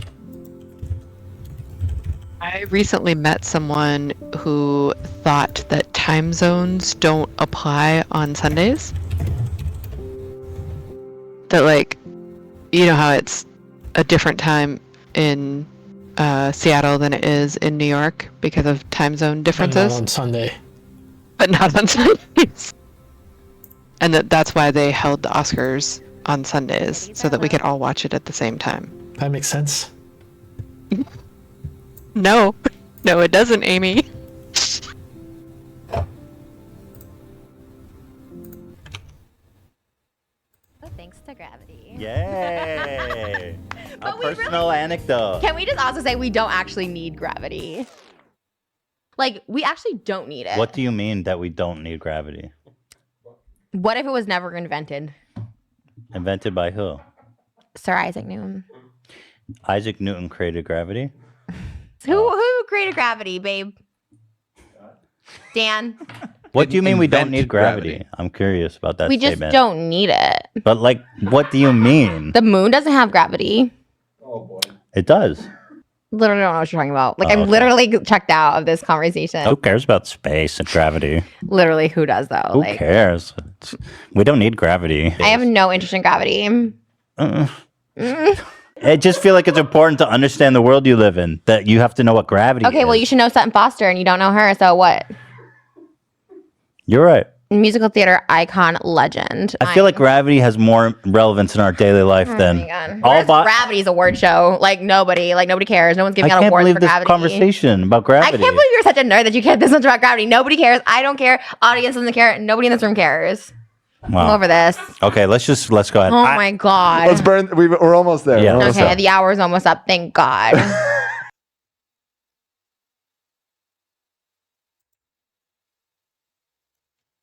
The accent makes it the best at CTL. Wow. That's amazing. Like, at first I thought she was sort of kidding. And now I don't think I think she's Amy. I started a poll. Only Bang wanted to know, is gravity real? So you guys can vote in the poll now in Twitch. It's about 1 minute you guys got. Yeah, it's like those Quora questions, right? Where there's like a fundamental misunderstanding about some sort of basic principle. Right. It makes the question like, how do you why do we need gravity? Like how do you begin to answer that question? Like, I love that he just kept being like, but what do you mean? But what if gravity was never invented? What do you mean? But what do you mean we don't need it? Like, who needs it? It doesn't, like, the moon doesn't have gravity. No one even cares. I'm just over this conversation. Yeah. Which I think that's a combination of two things. Oh, no, one, gravity is not real. Versus what? Can I see how many people vote yes, or did 0 people vote yes? 0 people voted yes. Oh yeah, 0 people voted yes. It was all no. 100% for no. Which is interesting, because gravity as envisioned by Isaac Newton was a force, right? And I think we no longer think of it as a force. We now think it's a bending of space-time, a curvature of space-time. So you know how like sometimes people would say, like, if you say centripetal force, and then like someone in Reddit will say, that's not a real force. There's no such thing as centripetal force. I feel like that sort of thing is happening with gravity now. Like, there's this sentiment that it's not a force, it's a curvature of space-time. I think that's exactly what she meant. Yeah. We were just too centrifugal force is the fictional one, the CTL? Okay. I'll take your word for it. Only thing is Steph I doesn't think understand they're the saying gravity centrifugal. of shit talking. Centrifugal? Well, I think because I said centripetal, and then I probably was, I was see. wrong about that, and it was Gotcha. actually centrifugal. Gotcha. Centrifugal. I thought he was telling you where the accent goes. Right. Gotcha. Yeah, so that's probably what that lady was saying, and we were too stupid to follow along 100%. with her That's what she argument. meant. Yeah. We didn't quite understand that she meant it in the sense of it's actually a curvature in the fabric of space-time A long time ago, maybe like 10 streams ago or that something. we like don't need. Yeah, I mean, flat space-time is just fine. Like, it works for many Yeah. applications. It does. The Many moon streams doesn't have ago, it. We talked about space-time curvature. I think we were talking about wormholes and things like that. And I said, Really? yeah, a long time ago. And I said that space and time are combined to space-time, but I don't know what that means, right? Like, what does it mean for space-time to be a combined thing versus for it to be space and there's also time, and they're two distinct things, and it's fine. I recently learned what it means, so I can share it now. Great. Okay. So if you have like two observers, like let's say you and me, and we're looking around and we're pointing at objects in space, like we say, look at that star over there and look at this star over here. We might have a different coordinate system. Like I might think of myself at the origin, and so I say like this star is, 5 light years to the east of me, and 3 light years to the north or whatever. And you think of yourself at the origin, so you think it's actually 2 light years to the north instead of 3, and so on. So we give different coordinates to the stars, but we agree on the distance between them, right? Like if we measure, if we were selected, it's exactly like 7 light years between the 2 stars, for example. So if the Euclidean relationship of like the x squared plus y squared plus z squared measure of distance is going to be the same for both of us. We agree on them, right? Pythagorean? I don't know. Pythagorean, yes, that's what I meant. Yes, thank you. Okay. Yeah. So we all agree on the measure of x squared plus y squared plus z squared, even if we don't agree on the values of x, y, and z. Like we give different coordinates, but we agree on the distance. Once you take special relativity into account, the distances are not agreed on. Like if you're moving relative to me, you'll measure a different distance than I measure. Okay. But we agree on the measure of x squared plus y squared plus z squared minus t squared minus time squared, distance and time. So that's what they mean by space-time is this one unified thing. We all agree on the space-time coordinates, but we might disagree on the space coordinates, and we might disagree on the time coordinates. Okay. So yeah. From now on, I'd like to call stars storks. Storks instead of stars. Yes. Yes. Not stanks. Nope. Nope. I want to call them storks. When you wish upon a stork, it makes no difference who you hork. What? Look, we don't need stars. What if stars weren't even invented? I'm looking. They don't have them on the moon. There are no stars on the moon. That's true. Yeah. See? The moon does fine without them.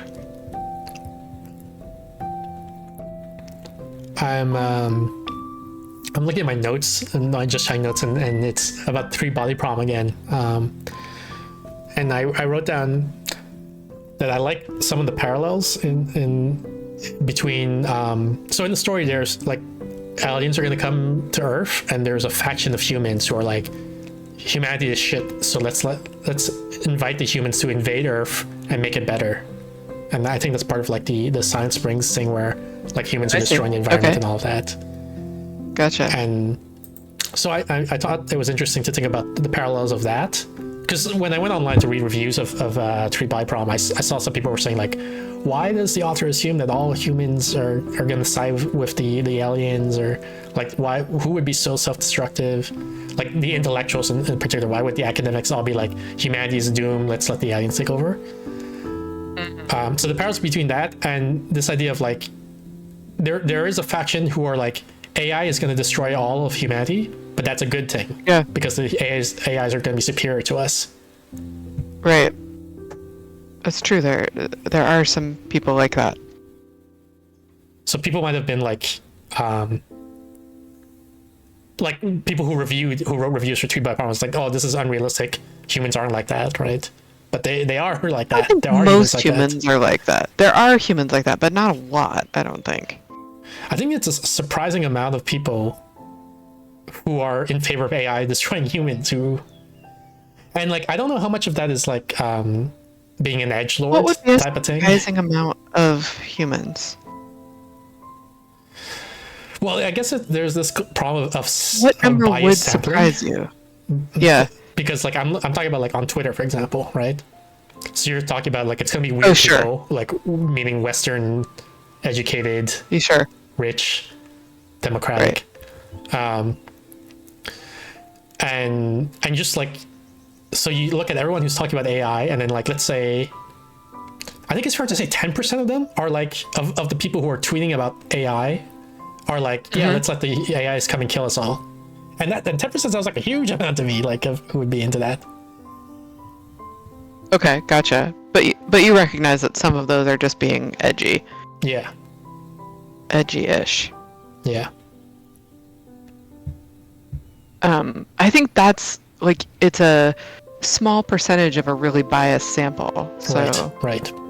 Well, because like in general, this is the thing that keeps coming up on our stream, which is like, most people don't think about these topics at all. Right? So when you say like, what proportion of humans, like, you know, dislike effective altruism, believe that AI is going to take over the world, and the answer is probably like, you know, 0.001%, because nobody's even heard of these concepts. Right. But then you say, okay, but of the people who do have heard of the concept, right, what percentage, etc., you know? Right.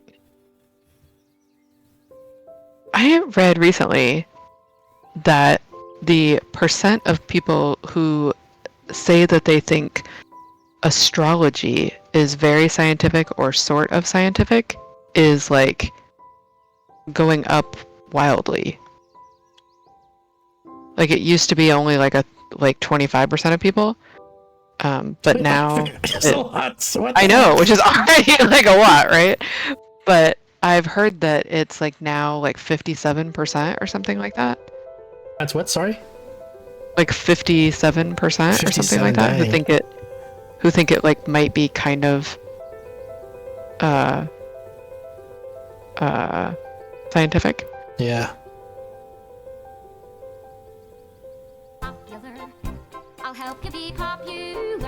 So like when you say that like 10% are in favor of AI destroying us.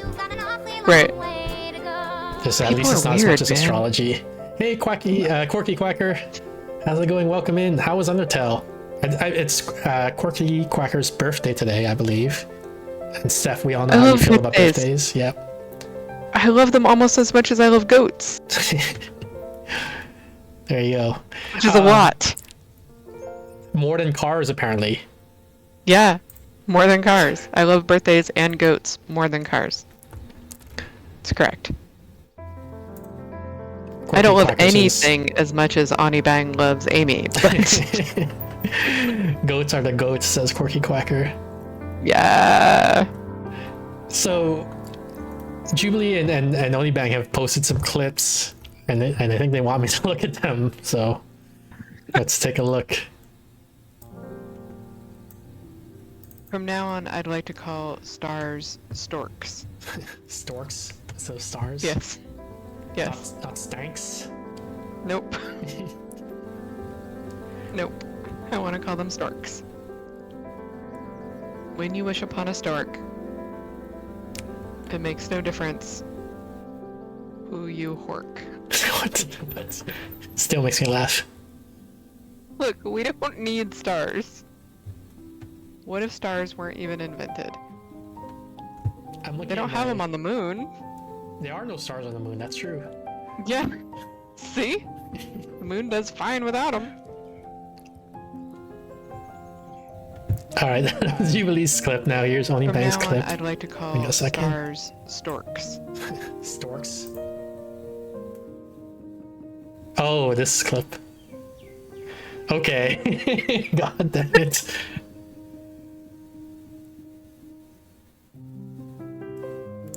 Well, here you have it. That was for you, Steph. I appreciate She appreciates it. your appreciation. Death by Cupcakes, welcome in. Selling on in with a quirky raid. You didn't I unmute it? I wasn't muted. I thought it was unmuted Oh, by no. default. No, wait, oh yeah, it is muted. She's like leaning over, and then if I make this movement here. There you go.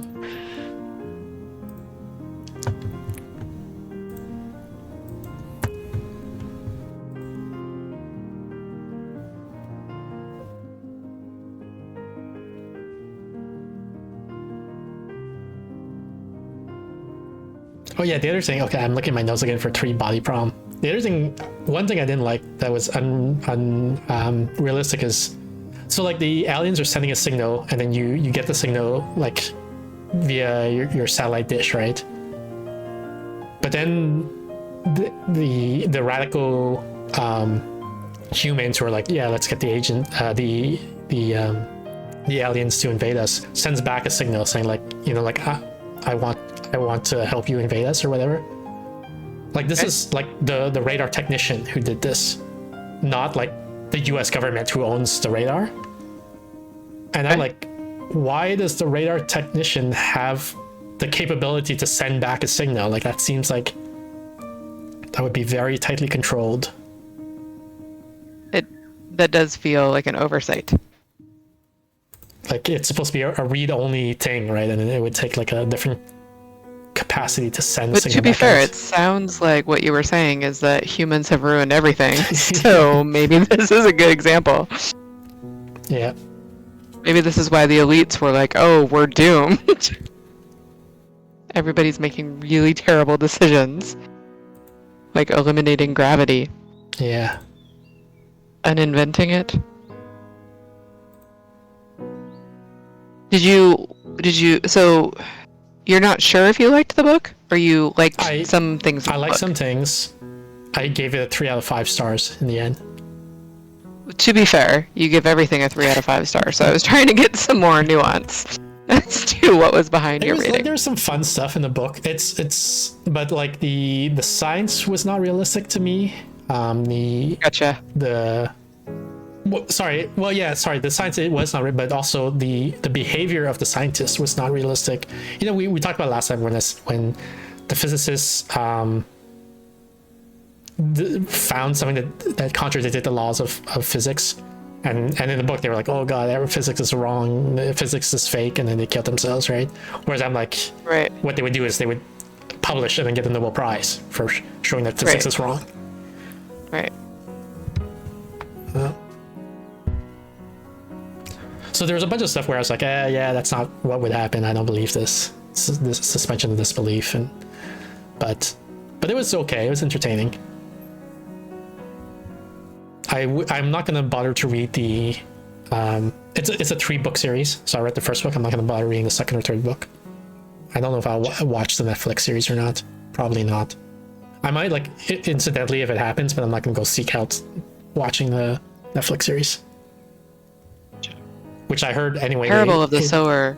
It's I heard that they changed things so that they were like, Western audience isn't gonna understand the Chinese cultural thing, so they're gonna change that. Right. Is what I heard. Yeah. And so I'm like, I like the Chinese Which cultural to you is a perspective. good decision. Well, no, I was about to say the Chinese cultural perspective is probably the most interesting thing about the book. Oh wow. The fact that they see things so differently from how Western audience sees things.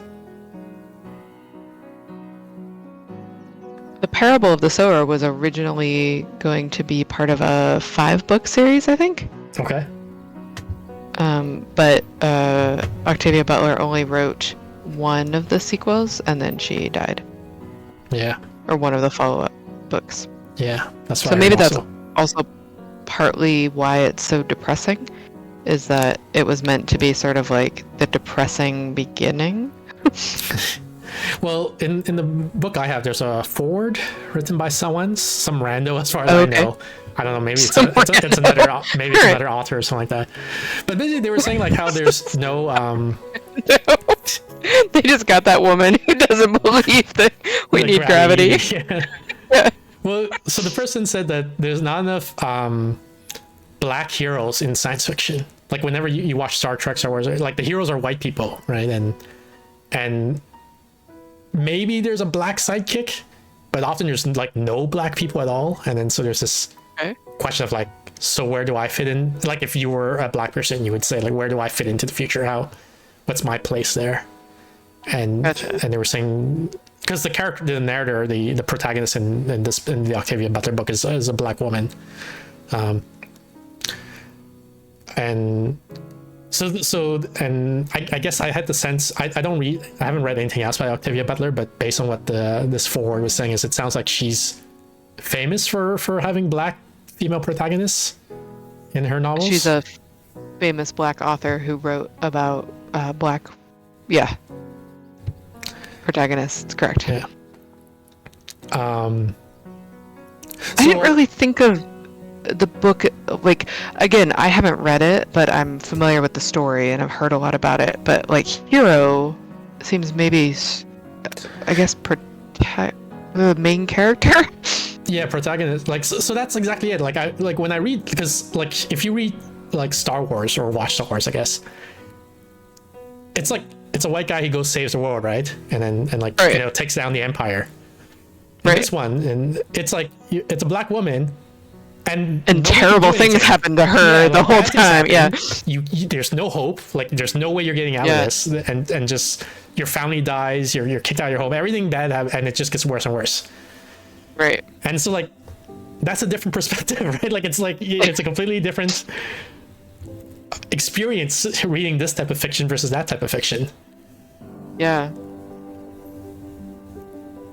So is the writing good?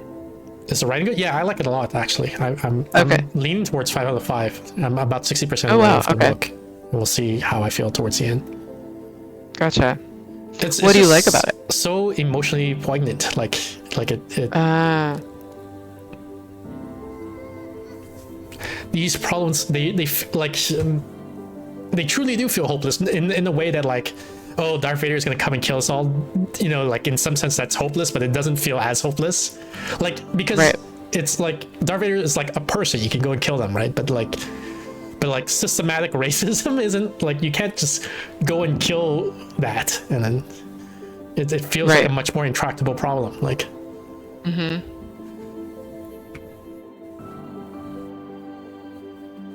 Only bang redeem hydrate. Let me take a sip of my drink here. And yeah, unfortunately the Jeopardy server is down. It's been down for a few days. I don't know. I guess I should start disabling that redeem, because I don't know what does that mean. So if they redeem Jeopardy, so you see there's a chatter called Harmony Bot. Yep. That's a bot I program, and when it sees that someone redeems that, it connects to this database of Jeopardy questions, picks one at random, and then prints the question, waits 60 seconds, prints the answer. Gotcha. But like for whatever reason, it's not working anymore. So. Gotcha. On the topic of depressing things, Daniel Dennett died recently. Correct. He was a philosopher. Of consciousness. Yeah.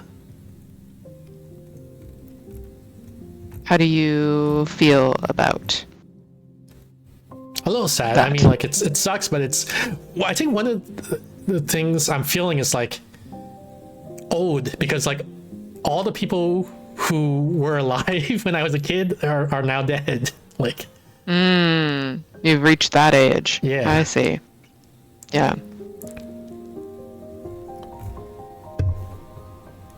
Is it giving you existential anxiety? I don't think so. Sort of like an awareness of your own mortality? Yeah, no, I wouldn't say You're not that old yet. Gotcha. Yeah. Okay, something to look forward to. Great. How about you? How do you feel about this? I actually have a lot of death anxiety right now. Not necessarily my own death, but that people who I'm close to or my pets, things like that. I spend a lot of time like I have these sort of almost subconscious thoughts where like I have to check if they're breathing and stuff like that. So I'm not thrilled about that. But that isn't really about Daniel Dennett. That's more just about I've reached the age where it's not just that people who were the adults when I was growing up are dying. It's that it's like activating my own awareness of limited time. Yeah.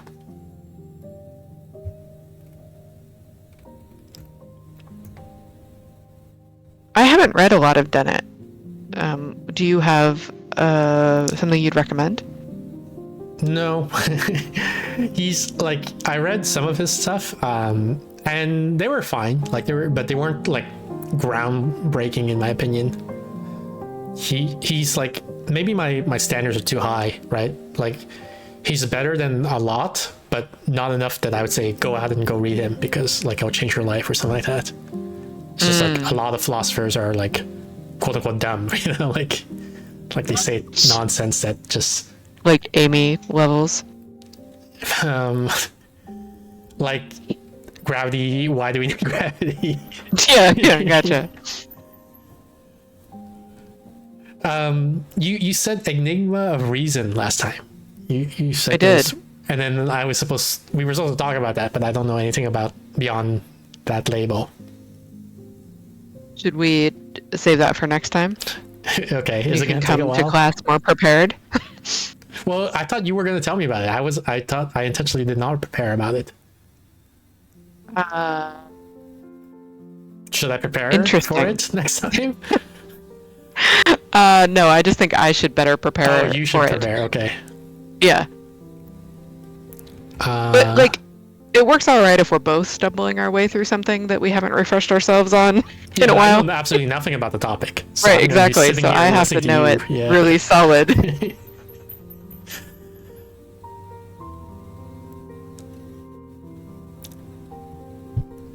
I messaged I my sent you some thought experiments. Did you do them? No, but we can get into that immediately after this thing that I just started. Okay. I have a note up from my brother about exercising. I message my brother like, oh, like my brother is very physical and I'm not very physical. So I messaged my brother about exercising and he said there's never a deadline to start training. Yeah. You see, you could start training one day before you die and it would still be a 1 day benefit from training, he says. And I'm like, I don't know, like if I'm gonna die tomorrow, probably need to skip exercising today. This is what I'm thinking. But it might make you die with a smile on your face, Yeah. depending on the exercise. John is saying, John Smith is my brother's username on Facebook. He says, exercising is an opportunity. So if I died the next day, I would be pissed. Like, damn, I wasted that day and I didn't exercise. And Yeah, I think some people really love exercise. I'd be like, damn, if only I had one more day, I could eat in one more lasagna, like very different perspective. Very different life philosophies. Yeah. But he's not like just like it, I feel like you need to add more context He's about how much a professional exerciser. Like, so his that's job fair. is to break dance, like like handstands and flares and things like that. You guys all know what breakdancing is. So he has to like work out like as part of his career, right, to maintain upper body strength and things like that, to do the stuff he does. So And he loves to like learn new moves and practice them and all that kind of stuff. Yeah. Like that's enjoyable for him. Yeah. Like in the same way for me and probably Steph, but although I don't want to put words in her mouth, is like we're like, okay, let's read about philosophy. That's fine. Let's read about scientific discoveries. That's interesting. And psychology. And for Steph, it is part of her career, right? To keep up to date on the latest research on psychology. In the same way, but also for my better. rewarding. Yeah. Yes. Also a special interest. So that's my excuse for why he's so much in better shape than I am. Okay, so you want to do these thought experiments? No, I just wondered if you had. Let me bring it over here to read it. Steph writes 3 thought experiments to see if you do, in fact, like learning knowledge solely for knowledge's sake. 1. You wake up and you're the only person left on Earth. Everyone else has died or been sucked up into the rapture or went to Mars without you or whatever. Luckily, they left you with robots, so all your needs are still met. You don't have to learn how to survive. You just have to spend your time however you want, just without other people forever. Do you spend your time learning? I have my answer. Do you have your answer, Steph?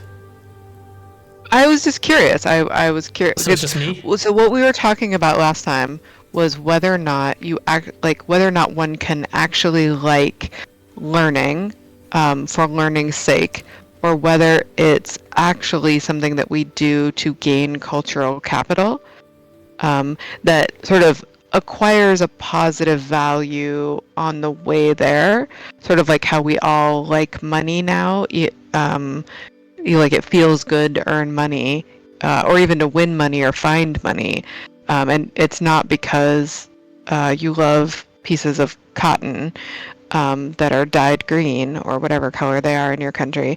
It's because money has value, and some theorists, such as Pierre Bourdieu, the French sociologist and philosopher, would say that knowledge is cultural capital. It's information that, or it's a way to kind of show your value to other people. And Neb was arguing that you actually just like it purely for your own sake. Like you would do the history app forever, even if there was no one I don't know if I do it forever. I'm not super into history. Right. And so in this case, like that is like a case where I feel like I should know more about history, just because like when I meet a random person, my expectation is that they will know more history than I do. So that does seem to have like a social signaling basis. But learning in general, like I don't think I'm interested in like in calculus or relativity or whatever to impress people. I think it's actually interesting, or Monty Hall prompt, things like that. Like I'm curious about it. Yeah. I am interested because I feel both intrinsically interested, but I also know that some of my learning is done for that should reason. I also have these feelings of like, oh, I should know more about that. There's also And this so I'm curious about what that is. maybe instrumental, like knowledge as an instrumental intermediate value, where you don't like if you don't know something, you might underappreciate how valuable that knowledge is. Like we get a lot of questions on the show about like, why would I ever need to know trigonometry, for example? Right. And then I think it's easier to understand the applications of trigonometry if you know trigonometry. Like if you don't know it, then it's easy to say, well, I've done fine so far in my life. Why would I ever need it? Yeah. Just like we don't need gravity. So, I know very little history, very little geography, things like that. And I don't think they're that important. Like I can go through life fine with that one. But like, so am I falling prey to that bias, right? And maybe if I did know more history or more geography, I'd be like, oh wow, like there's all these things I could have used that knowledge for, and I was a fool back then. And so there's that also aspect. Yeah, I experience that as well. Sometimes I'm bizarrely mad at my younger self for not being curious about something. Like I'll literally beat myself up because I'll remember when a friend told me they were really interested in learning about the history of Pakistan or something, and I remember saying something like, why would you be interested in that? And like for some reason I judge myself really harshly now for those failures to learn as a kid, weirdly, or teen or whatever. But you do recognize that you wouldn't continue necessarily learning history if everybody died and there was no one else around. Well, the thing is, even if nobody died, like even today, I might say like fuck history. You know, I'm bored of this shit. Okay. But Okay. But you think that in general, learning would be something that you continued to do. yeah. So I wasn't sure for these thought experiments. Am I the one answering them, or are we both providing our answers, or what? But it sounds like We both can. I honestly was I was just trying to think of how could we answer this question. Yeah, so I mean, for your question about the robots, I feel like I would keep studying. Okay. Like at least, you know, calculus, physics, all that stuff. Would you... Don't know about history, but... Okay. Would you... Okay. Alright. That's thought experiment number 1.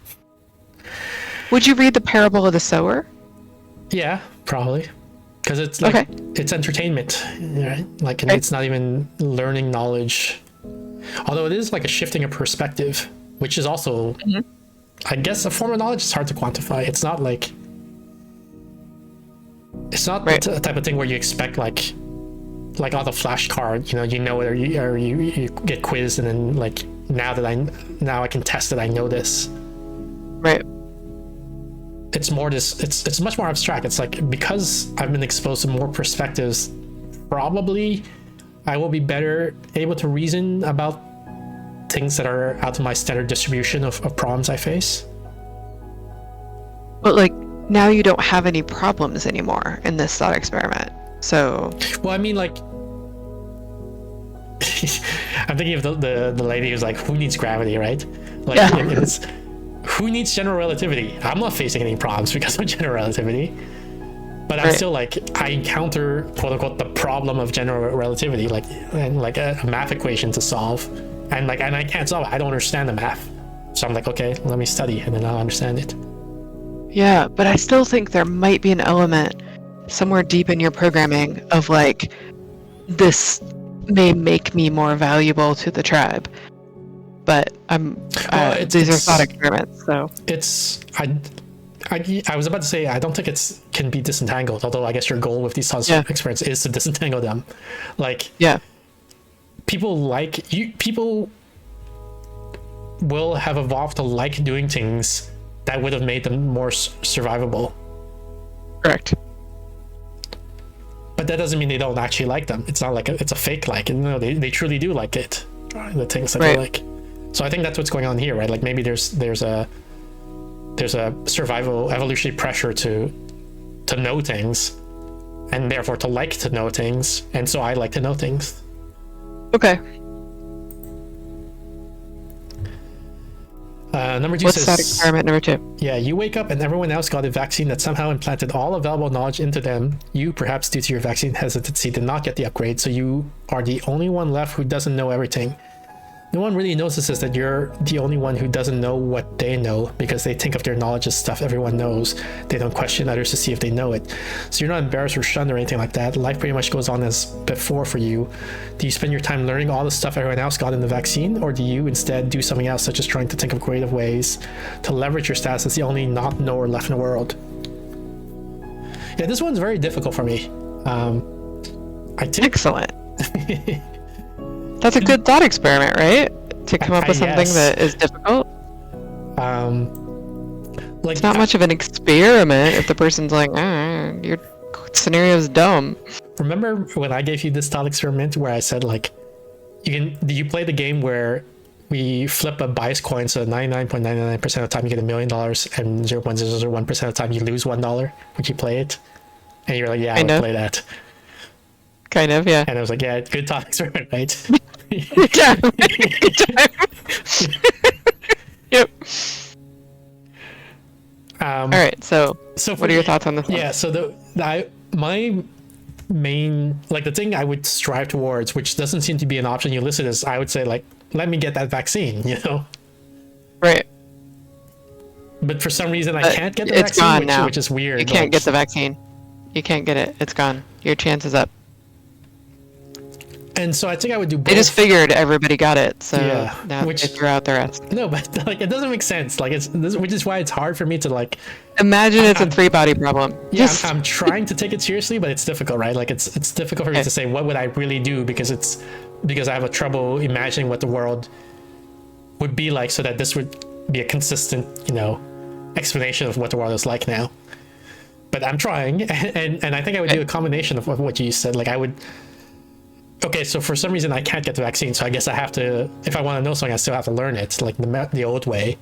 But also, there is some possibility that I would gain social status by being the not knower. Then yeah, why not, right? Like, if I can live in, like, get millions of dollars or whatever, like, you know, like being famous for then sure, it makes my life easier. Why not? And would you like stop learning to maintain your not It knowing depends status? on what the pressures are at that point, right? It's very Gotcha. situation specific, I feel like. Okay. So you are sensitive to your cultural capital. Yeah, although in the I sense that- don't think yeah. of it as that way. Like it's, or that's like a instrumental stepping stone, where, like, it's more like, can I get money so I can have an easy life? You know, I never have to work again because I'm the only person who I'm famous for not knowing things, so I don't have to Right, work. but I that's can what just cultural capital is, right? Is to be like, this is not money, but something that will make my life easier, that will make me more valuable, more appealing to others, more likely to be famous, more likely to be taken care of, right? Like, that's what cultural capital is it's not just for its own sake, it's for some reason. Yeah, but well, I mean, that's what I'm trying to say when I say, like, it's an instrumental stepping stone. Okay. Like, really, what We might be like, saying the same thing. really what I care about is having an easy life, right? So if I could achieve it some other Right. way, then Right. capital, Then learning maybe then, isn't that then cultural that's capital. important. No, I mean for the cultural capital thing. Gotcha. Like, I intentionally make my life more difficult so that I learn things. Okay. Like, for example, I could just not study calculus, right? That would be easier. But I choose to study calculus. Okay. What my make my life easier is in response to capital cultural. Like, the reason I know that the cultural capital is not what I'm looking for is because if I could get my real goal without that, then I wouldn't bother with cultural capital. Okay. What's the third thought experiment?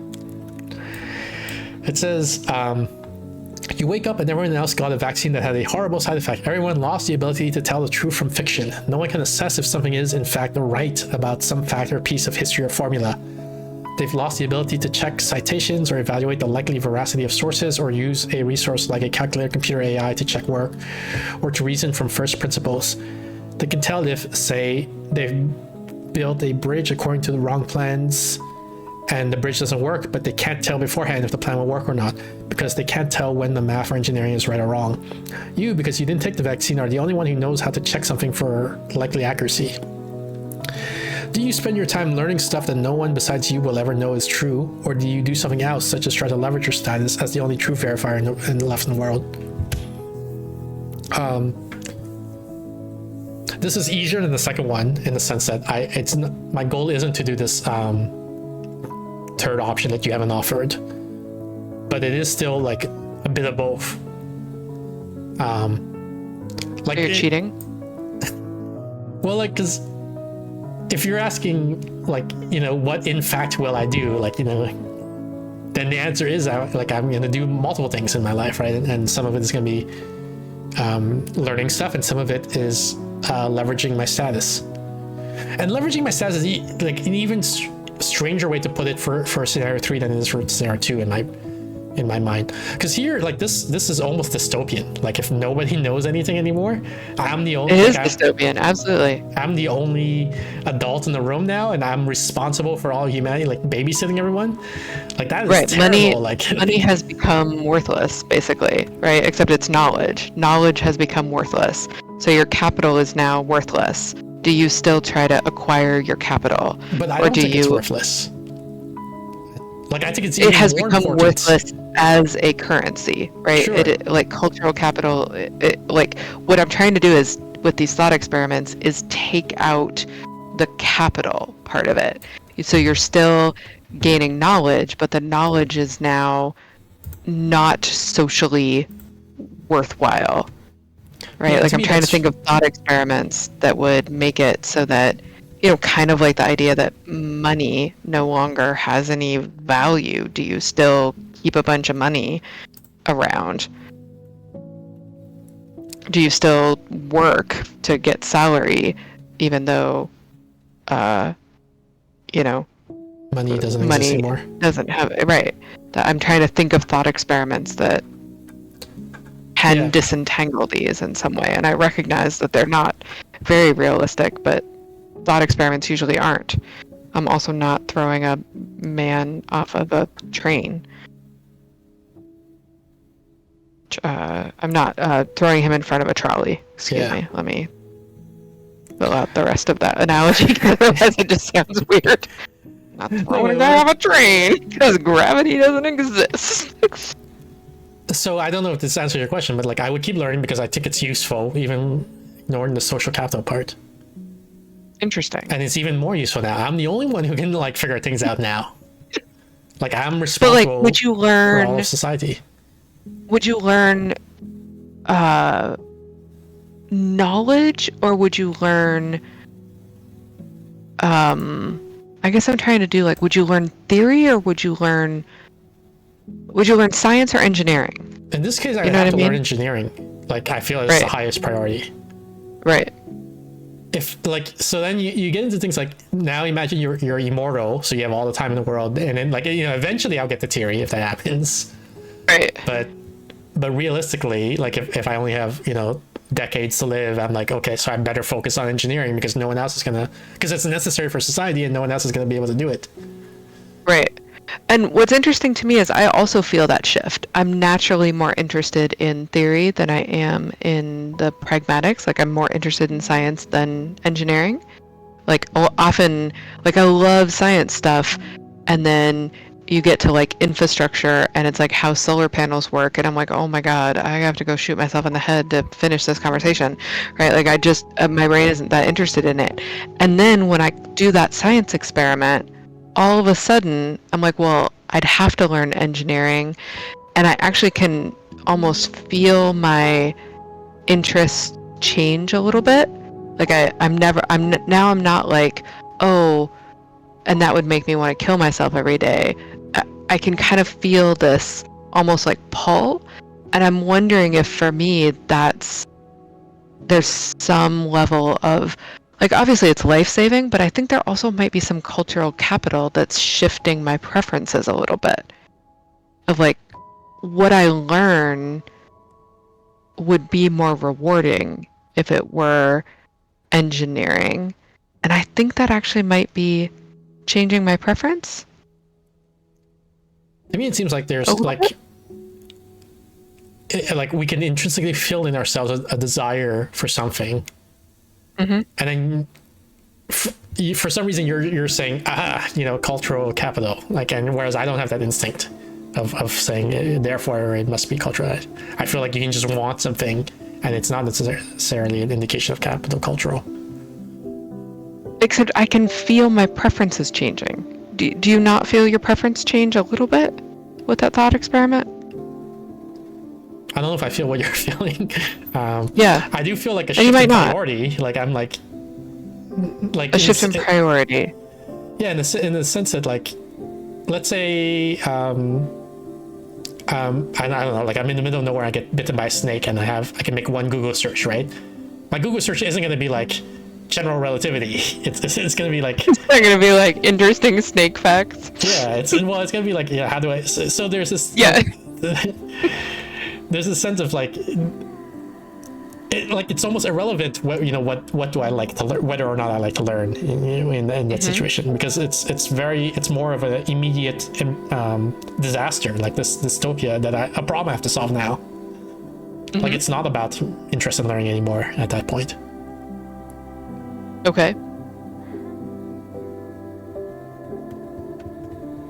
And it's possible, right? Like, these are very hard effects to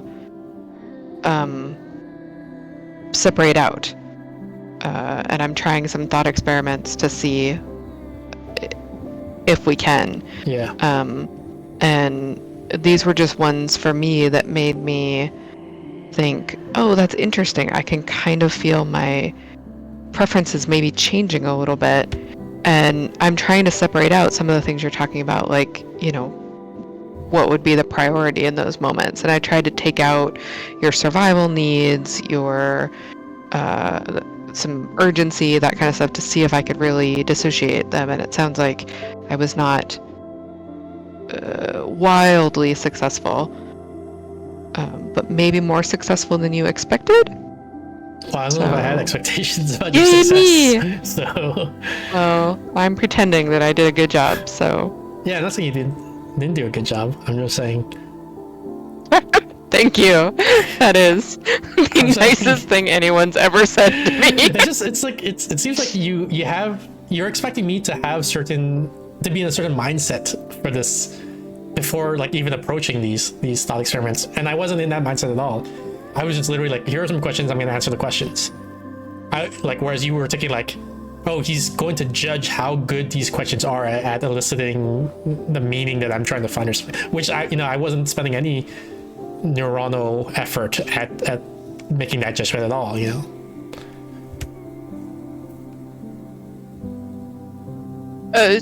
Sure. Obviously, I was only interested in the experiment for the cultural capital that it would grant me. That must be it, yeah. You would think that the questions were good, and then I would get additional cultural capital and be invited back on the program. Yeah, I gotta say, you're on probation right now. But you said I didn't not do a not good job, right? I'm pretty sure you said that you weren't saying that I did a bad job. Let's say That's you're good, at right? Daniel Dennett levels of... Oh, man. 3 stars. Meh. Most co-hosts are idiots. You were just as idiotic.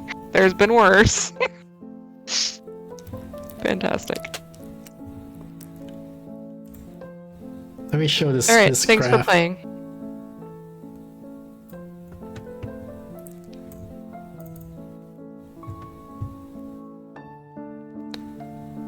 This is enrollment, I guess, in colleges. Degrees granted, actually. Now that I look at this, and then year down here. What's down there? Years. Oh, 19. I thought you said you're down there, and I was like, dang, that's mean. Well, I mean, you are 1 degree, right? That was granted, so... Right, yeah, I did, but like, why you gotta make it so personal? Jesus. And then, like, it really drops off after the mid-2000s. Oh my goodness. All right. to redeem hydrate. Let me take a sip here. Okay.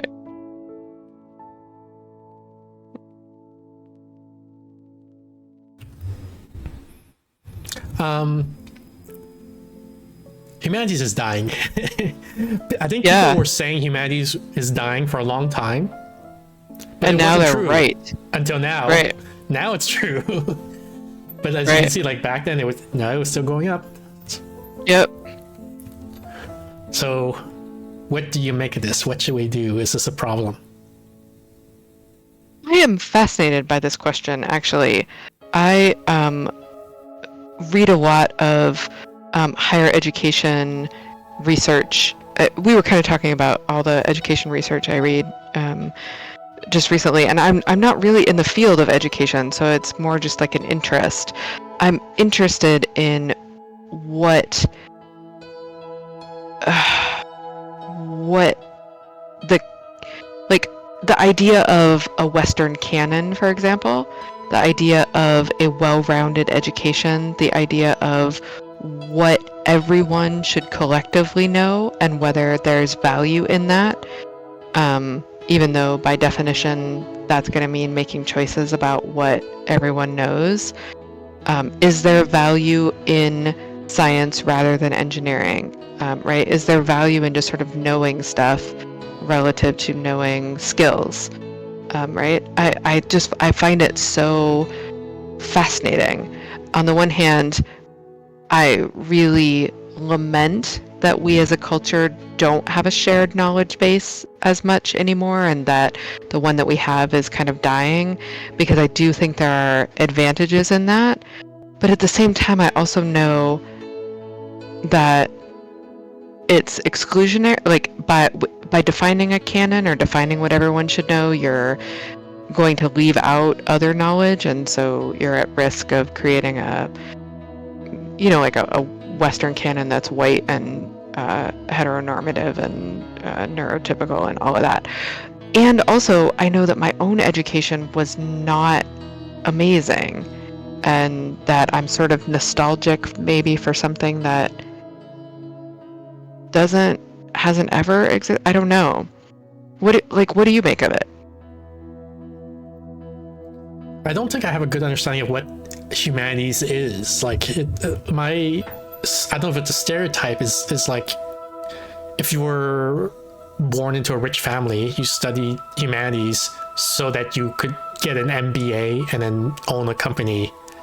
And like, and there's that, like, the Dilbert pointy-haired boss thing, right? Like, you don't actually know anything. You're just rich, and this is the path that is ordained for you so that you can continue your family's wealth. Wow, okay. Interesting. And so your theory is that that's no longer I think it's a very path anymore? Well, I think I don't know that my belief is accurate, right? Like I haven't looked into the matter, so I have like this superficial, stereotypical view of it. But I'm cognizant of but that's probably not how it actually is. And so because of that, I have low predictive power. Like, I don't know what what this means, this graph, like what are the implications.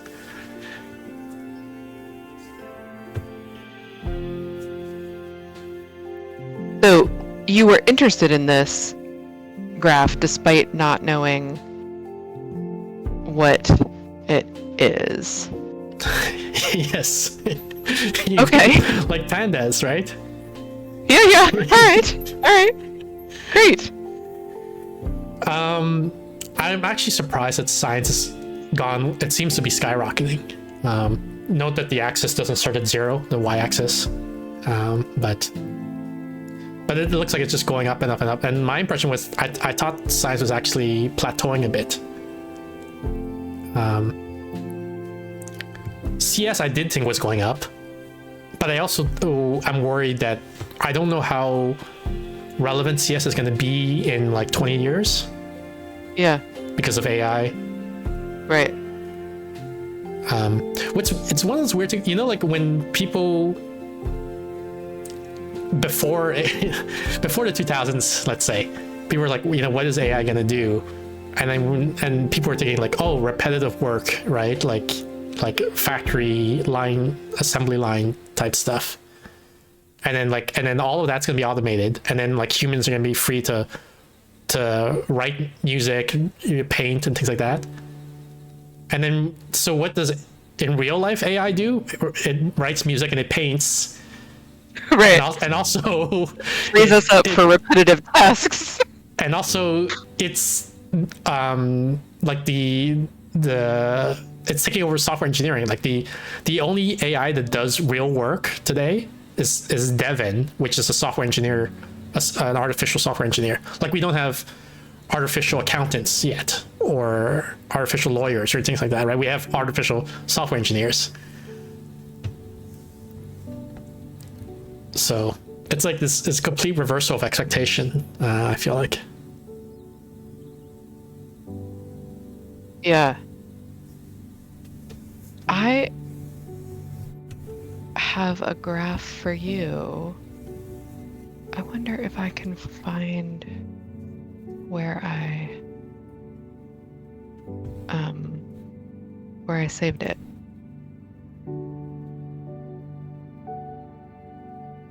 And actually, let me see if we can find this other.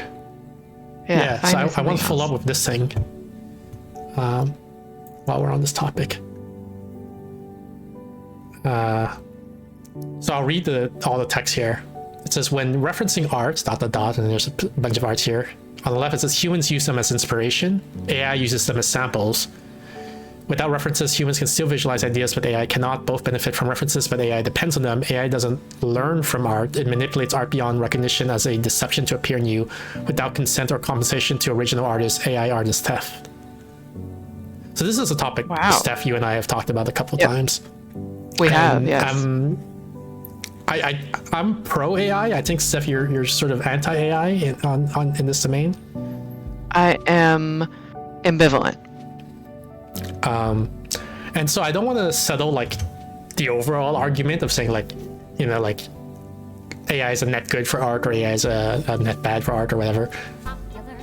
Nope. I'll help you be popular. You'll hang with the right cohorts. You'll be good at sports. Know the slang you've got to know. Yeah. So let's start, 'cause you've got an awfully long Oh, you don't hear the alerts. Sorry, we're being. Oh, I raided. don't. Sorry. Yeah. Yami, thank you so much for the raid. How was Stardew Valley? How's it going? Akshay, welcome in. Popular, yes, that's the alert sound. So yeah, I don't want to settle the overall AI art debate, but I do want to analyze this one specific argument because it struck me. Which is like, so what they're claiming is like humans will look at all of this existing art up here, right? In the top, and then they get inspired and they create something new, which is this bottom left thing.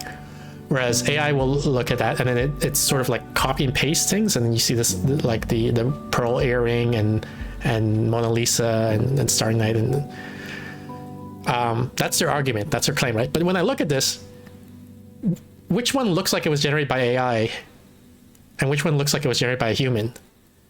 The one on the left, right, looks like AI. This is what AI art looks like to me. This copy and pasting, I've never seen AI do that. That's something a human would do, right? Copy and paste from an existing art and make a collage out of it. Agreed. So I feel like this like completely destroys your argument. I'm like, this is one of the weakest arguments I've ever seen. I think it is put together by someone who is either not super aware, has not seen a lot of AI generated art themselves, or thinks the audience hasn't. Right. So, and this sort of ties it back, you know, when I was saying we had to think about like when people make arguments that, like, how could they ever think it would convince their audience? Like the thing about like you know, your names will be in history or whatever. Right. And so it just astonished me, like when I saw this thing.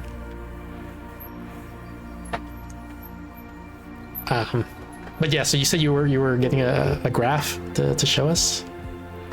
I'm trying, but I'm having trouble finding it. I saved it, but just a picture of it. And now I can't find where the original was from.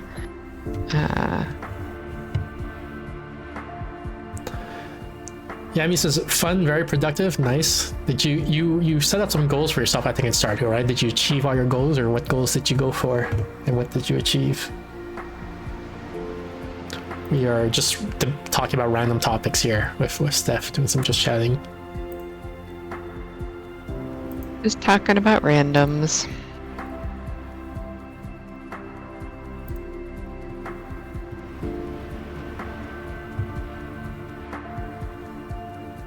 Here's a screenshot of a tweet. UCSD, I think that's some American college, maybe? I'm not sure. University of California, San Diego. announced a new policy April 9th to exclude students whose parents is college educated and makes over 45K from enrolling in computer science or other selective majors, unless spots are available after first generation or low income students enroll.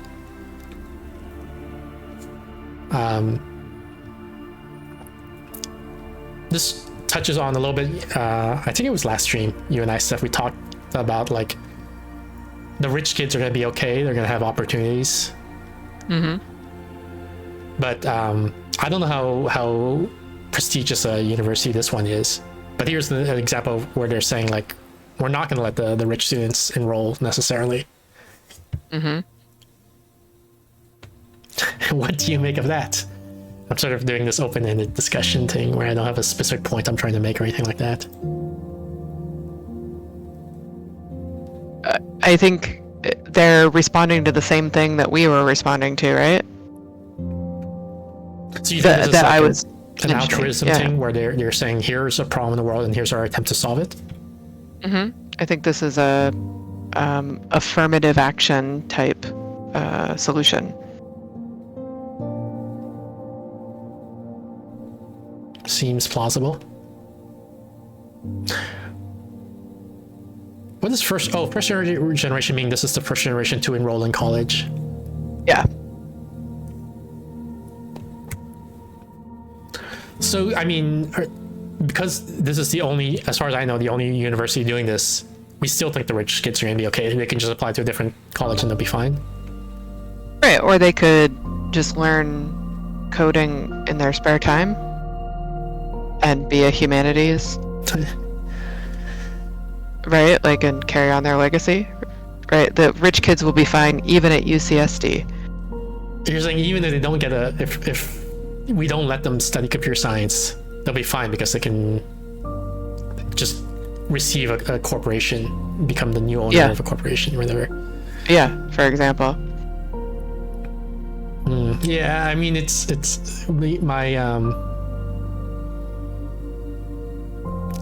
my immediate gut reaction is like, but I want to learn computer science, right? And I guess your point is you still can, just not at university. You can just do it on your own time. Right. You want to undate Amy? All right, let's undate Amy.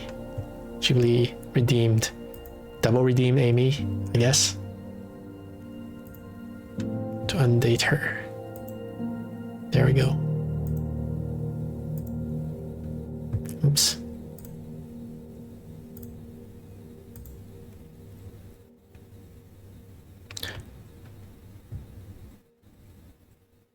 There's this idea also that there's not enough spots is the implication, right, for everyone who wants to learn computer science, I guess, because this is climbing so much. Yeah. And I read, I think an article was saying that resource allocation is really tough for universities. Like if nobody wants to learn humanities and everybody wants to learn computer science, the university can't just like fire all the humanities teachers and use the budget to then hire more CS teachers, because the humanities teachers have tenure. They're sort of stuck with them, even if nobody wants to actually enroll in any class that the teacher's teaching. Right. And sometimes they need a bare amount, even if like they may have a requirement at their university that even computer science majors have to take a couple of humanities courses. So then you need a couple of humanities instructors, and it turns out that having a department is expensive, and at that point you might as like having a professor to teach one course isn't actually more, like it's actually more expensive, or you know, the same amount to have them teach one course as to teach four. Yeah, because you're paying them not per course, you're paying them like a salary this year, right? Right.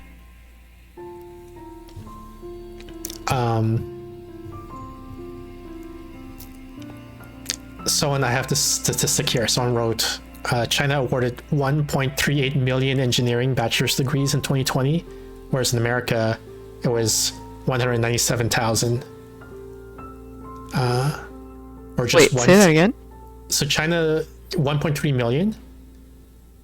America 197,000, so 1/7 of China's total. Oh, good word. And there's the one of the fears is that China is going to win the AI race, and it's their AI that's going to take over the world rather than the American AI, for example, that takes over the world, which would be quote unquote bad, at least from a Western perspective, I guess.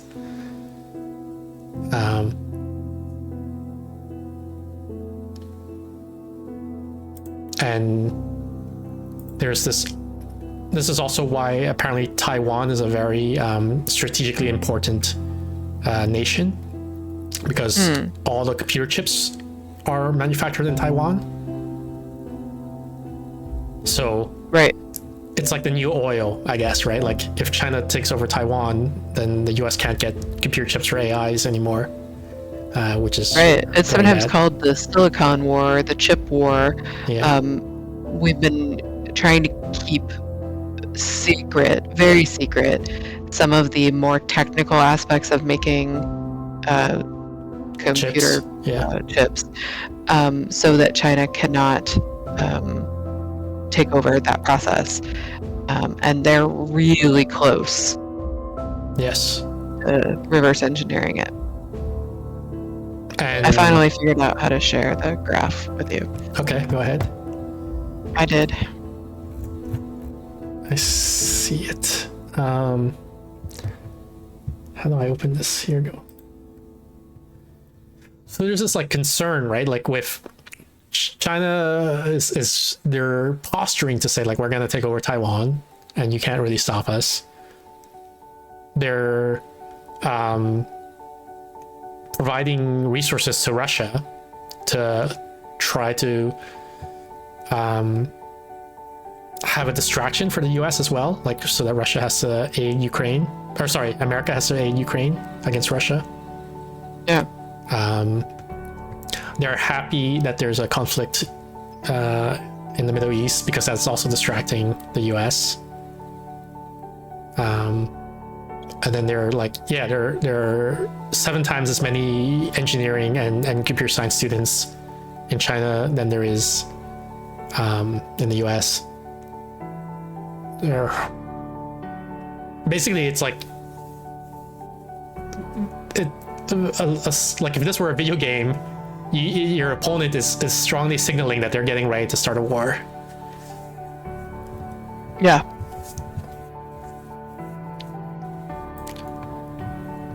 Here's what Steph shared. Grade inequality decreases. Mean grade. There's past 2 growth. graphs here. Okay. One of them is showing, the one on the left shows what happens to writers who are good writers versus not great writers when they get an AI to help them. Treatment is they do get the AI controls, they don't get the AI. So it says like it has almost no effect on great writers, but for the bad writers it helps them more. Quite a bit, a lot more than than most people expect. It has pretty limited impact on good writers, but it doesn't make them worse. It looks like it doesn't make them worse, but it has a lot of impact on bad writers. So the point of these 2 graphs side by side was to say AI is really great for bad writers, but it's not yet that great for good writers. And another example of that is the graph that's on the right, which is showing essays that were written that were ranked by experts, and they could rank the essay as like amazing, a 1, the dark blue, as kind of okay, a 2, as not that great, a 3, or terrible, a 4. And experts did not rate most things written by ChatGPT or ChatGPT 4, 3.5 or 4 as being that good, but Claude is getting pretty close. Yeah. A large number of essays written by Claude were given twos and ones. Like, obviously, it's still not as good as people who write for the New Yorker. But given that AI is able to write, you know, close to New Yorker level writing, that's sort of, I don't even know what to do with this information, but I thought you might be interested. Yeah. I mean, we or at least I felt like I knew this intuitively, although you know, I didn't have quantitative numbers for it. Which is that AI writing is pretty good, but like you can still sort of feel that it's like a little mediocre. We were talking about Quora answers, and you read them and you say, "Oh yeah, this is AI generated," because Right. sycophancy is a common thing. Yeah. Where the AI says what it thinks you want to hear rather than what is closest to the truth. Right. The example, And we also talked about yapping as well. Yeah. yeah, Sorry, you were going to give an example of sycophancy. was when the guy was like, "Is investing in medical stocks a good idea?" Right. And rather, like my answer was like, "No," you know, because here's why. Right. And the chat or the AI answer was, "It can be good, but here are things to consider." You know, like. Which is a lot more. What are your values? Right. Yeah. And yapping is when it adds at the end of it, which my learning program is doing. It's really important to study this because it, you know, like when they add that fluff paragraph at the end of everything, that's even more fluffy than the average college student trying to pad out their essay would do. In conclusion, we have seen 1, 2, 3. Yeah. Mine, it's teaching me, I'm learning about the Ottoman Empire, geology, the great novels, and ecology. And for the Ottoman Empire, and to some extent geology, it's just telling me some facts. For ecology and some of geology, it'll say like habitat destruction can happen in these 6 ways. Knowing about this is really important so that we can save the planet, manage resources better, understand more about life on Earth, right? And it'll give like 7 reasons why it's important to study that. Yeah. And then it will say that at the end of every single, and it only gives you like 3 paragraphs at a time to learn. And the 3rd paragraph is always, here's why that's really important, because studying this will help us understand species on Earth and how to nicely manage resources, blah, blah, blah, every single time. And it's just like, oh, this is very AI generated. Yeah. I was just fascinated that what ChatGPT can do, even the 4th version, versus what Claude can do. And Claude now has a 2, now a 3? This might be Claude 2. It says Claude 2. No, this is Claude down 1. here. Yeah, Claude 2, yeah. Right. And we are on Claude 3 now right there's now. Claude 3, right. So that's We've been on Claude 3 for a while, so the idea is Claude 4 might be next year, something like that. Jesus. At which point it will write better than humans, right? If you draw straight line extrapolation, yeah, but we don't know if straight line is the right extrapolation or not, right? There's a lot we Right, don't but I've know, heard that basically. it's increasing faster than, like, improvements are happening faster than, is it called Moore's Law? Yeah, I haven't heard that specifically, but I think I've seen that general sentiment also being stated. I saw a graph of that as well. My impression is that, like, it's more accurate to say we don't know. Like, it's too new. We don't have enough data points to do an accurate extrapolation. We don't know how to estimate future capabilities well. Because, like, But people are trying to quantify it, and yeah, the answer seems scary. yeah, it is scary because, like, because we amazing? don't. The fact I that we don't don't know is what makes it scary. I feel like. Yeah. I think one of the arguments I saw is an exponential curve and a linear curve look the same at the left-hand side. Right. Fair. So I was gonna try to draw it, but yeah, there's no way. My hand is too shaky. Right. Like this versus this, where this is the exponential, right? Like looks the same in this region. Like so. Anyway. I've popped out the player in another window. Oh. Oh. Oh. I didn't see you draw that. I can only see what you have drawn. Yeah. So I'm saying I don't. this curve, like, can you see my mouse cursor that like shoots Yeah. up? And Yeah. this one that just stays on a straight line looks the same Yeah. in this region, which I've circled. Oh, okay, great. The circling of the region is what makes the graph look weird. Good. Okay, thanks for clarifying that.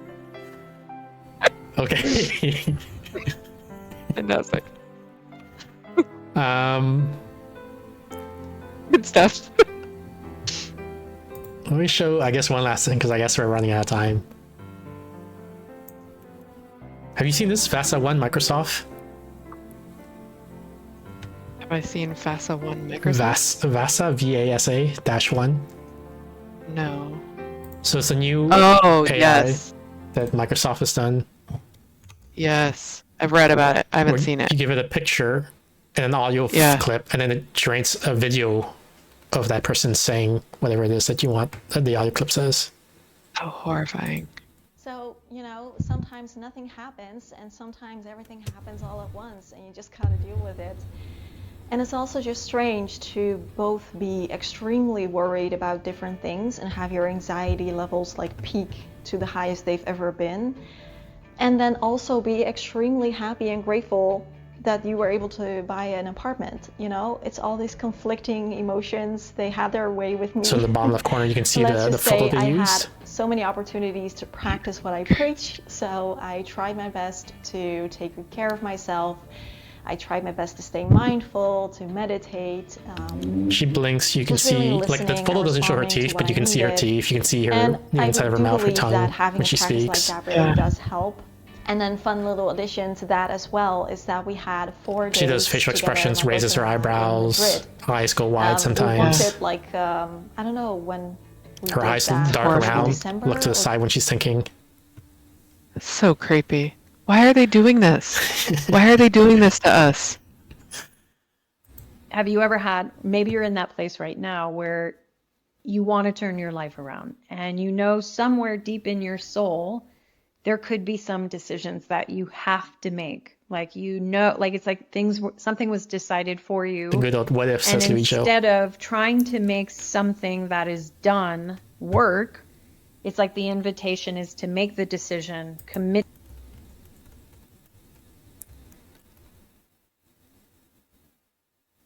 Here they show you can control the gaze, forward facing, leftward, rightward, upward. I would say that we as readers are not meant to look at him in any other way but with disdain, especially in how he treats his daughter, okay? But of course, he is able to clearly see through Morris, and he... That third girl is intense. Emotions, like neutral, happy, angry, surprised.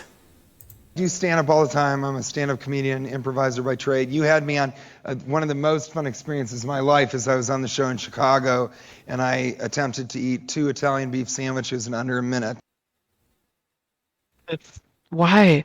Why are they doing this? Why? They show it generalizes out of distribution. Out of distribution is a big topic in AI, which is like, if your training data is all real people, can they do like not photos of real people, right? So the like anime or cartoons or things like that are outside of the distribution. And it's very important for predicting capability and safety of AI in general. When you're saying like, is the behavior, when is the way the AI going to behave out of distributions similar to how it's going to behave within distribution. Basically, like if we give them control, so then if we think they're safe, the AI is safe, and then we put them in a novel situation, like they're in control of the nuclear weapons, are they going to continue to behave safely? Even though it's out of the distribution that they've been trained on. This is the basic idea. That's of out of distribution. That's like the general concept, but in this case, what they mean by out of distribution is just like non-human faces. Yo, I'm a paparazzi. I don't play no Yahtzee. I go pop, pop, pop, pop, pop, pop. My camera's up your crotch. See, I tell the truth from what I see and sell it to Perez Hilty. Don't call me scuzzy, making money. That's my job, celeb photography. What? Hell no, I'm not needy. I'm legit, not stalkerazzi. Don't act so hotsy-totsy, bitch. I know that you from Jersey. What? Can I talk to the aliens? Why did they pick that? What is happening? Why are you doing this to me? And also, they can do this 40 frames per second in real time, meaning no, you give them a photo, then you take a microphone and you start speaking. This is unacceptable.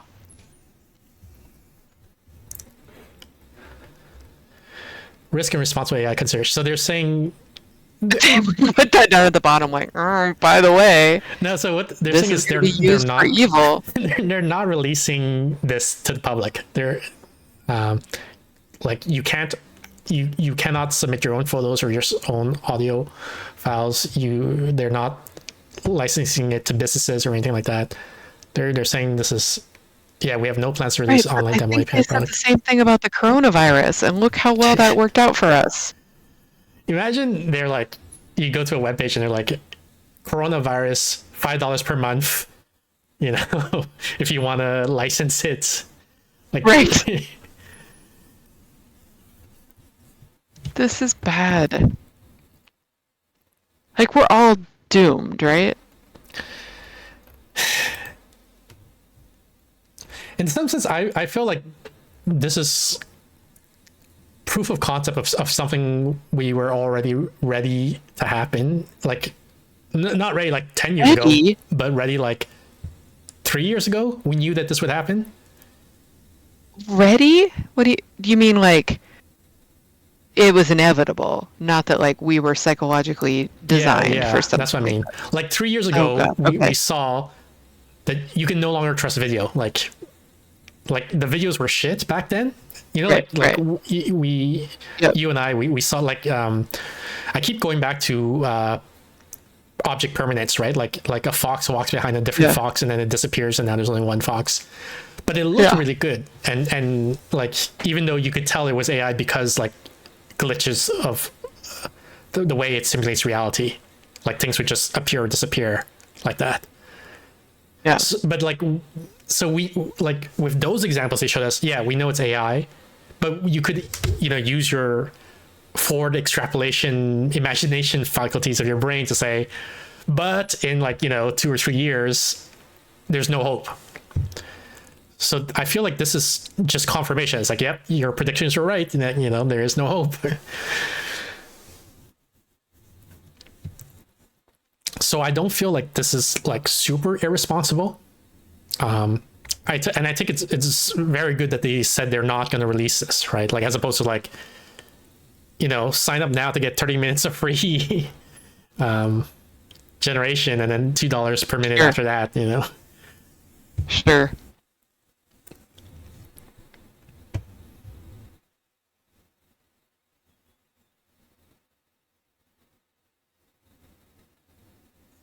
Nuju says, you think this was made because global warming wasn't going to end us fast enough?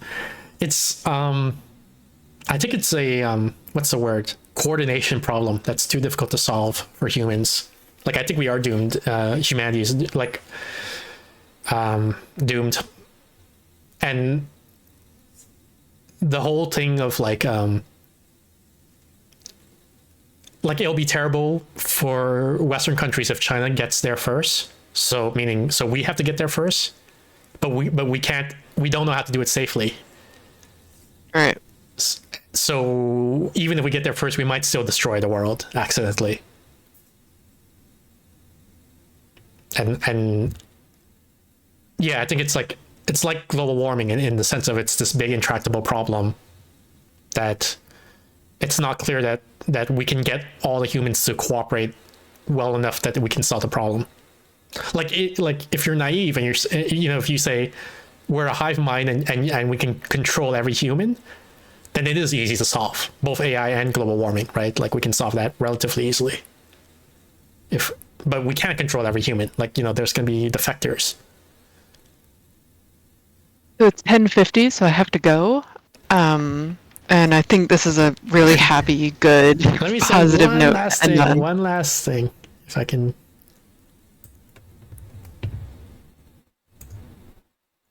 It cannot always be night.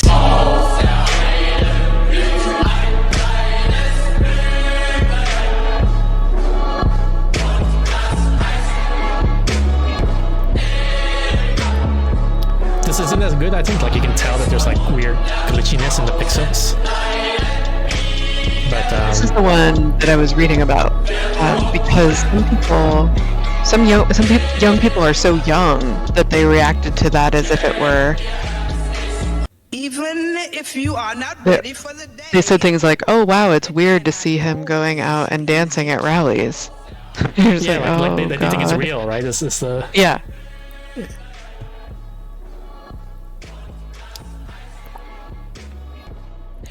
Yeah, you're right. That was a much happier note to end on, so thanks. Luigi says, hug a pillow, Steph. Oh my god, I've seen some edits of that with hodgepodge of character after character. I swear someone has mapped the 3D space and camera map. Yeah. Yeah. Well, I mean, that's one of the things that's worrying about that signal is that it's showing that it's easy. Like, anyone can do it. Whereas this, like, only Microsoft can do it, but anyone can apparently do Hitler or Joe Biden or whoever dancing, right? Like so good, excellent. Okay, I need to sleep and will never sleep again. Thanks. You just never check your server before you sleep. Okay, I will. Let me play the ending screen thing. So thank you everyone for tuning in. Hi everyone. This was just chatting with Steph. Our regular schedule, top left corner of the screen. Every Thursday, 7:30 p.m. Pacific. That's about 3.5 hours ago in your time zone. We have the Steph Thursday stream where we just do just chatting these days, I guess. Every Saturday, 6 p.m. Pacific, is the solo Saturday stream about 5 hours ago in your time zone where I play a random game from my review queue. We got the Discord.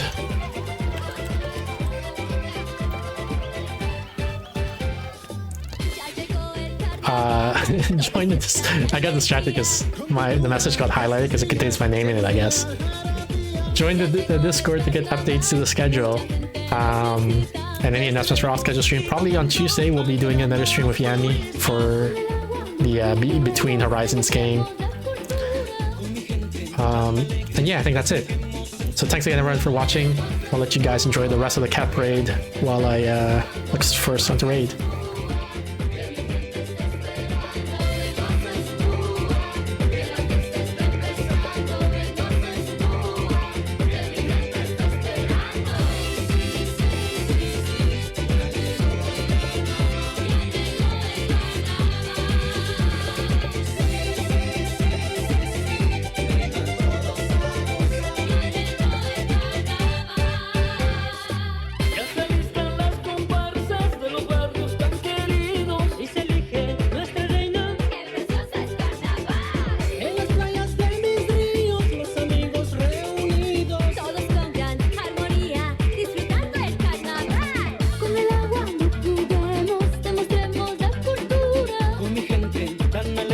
Desde que hemos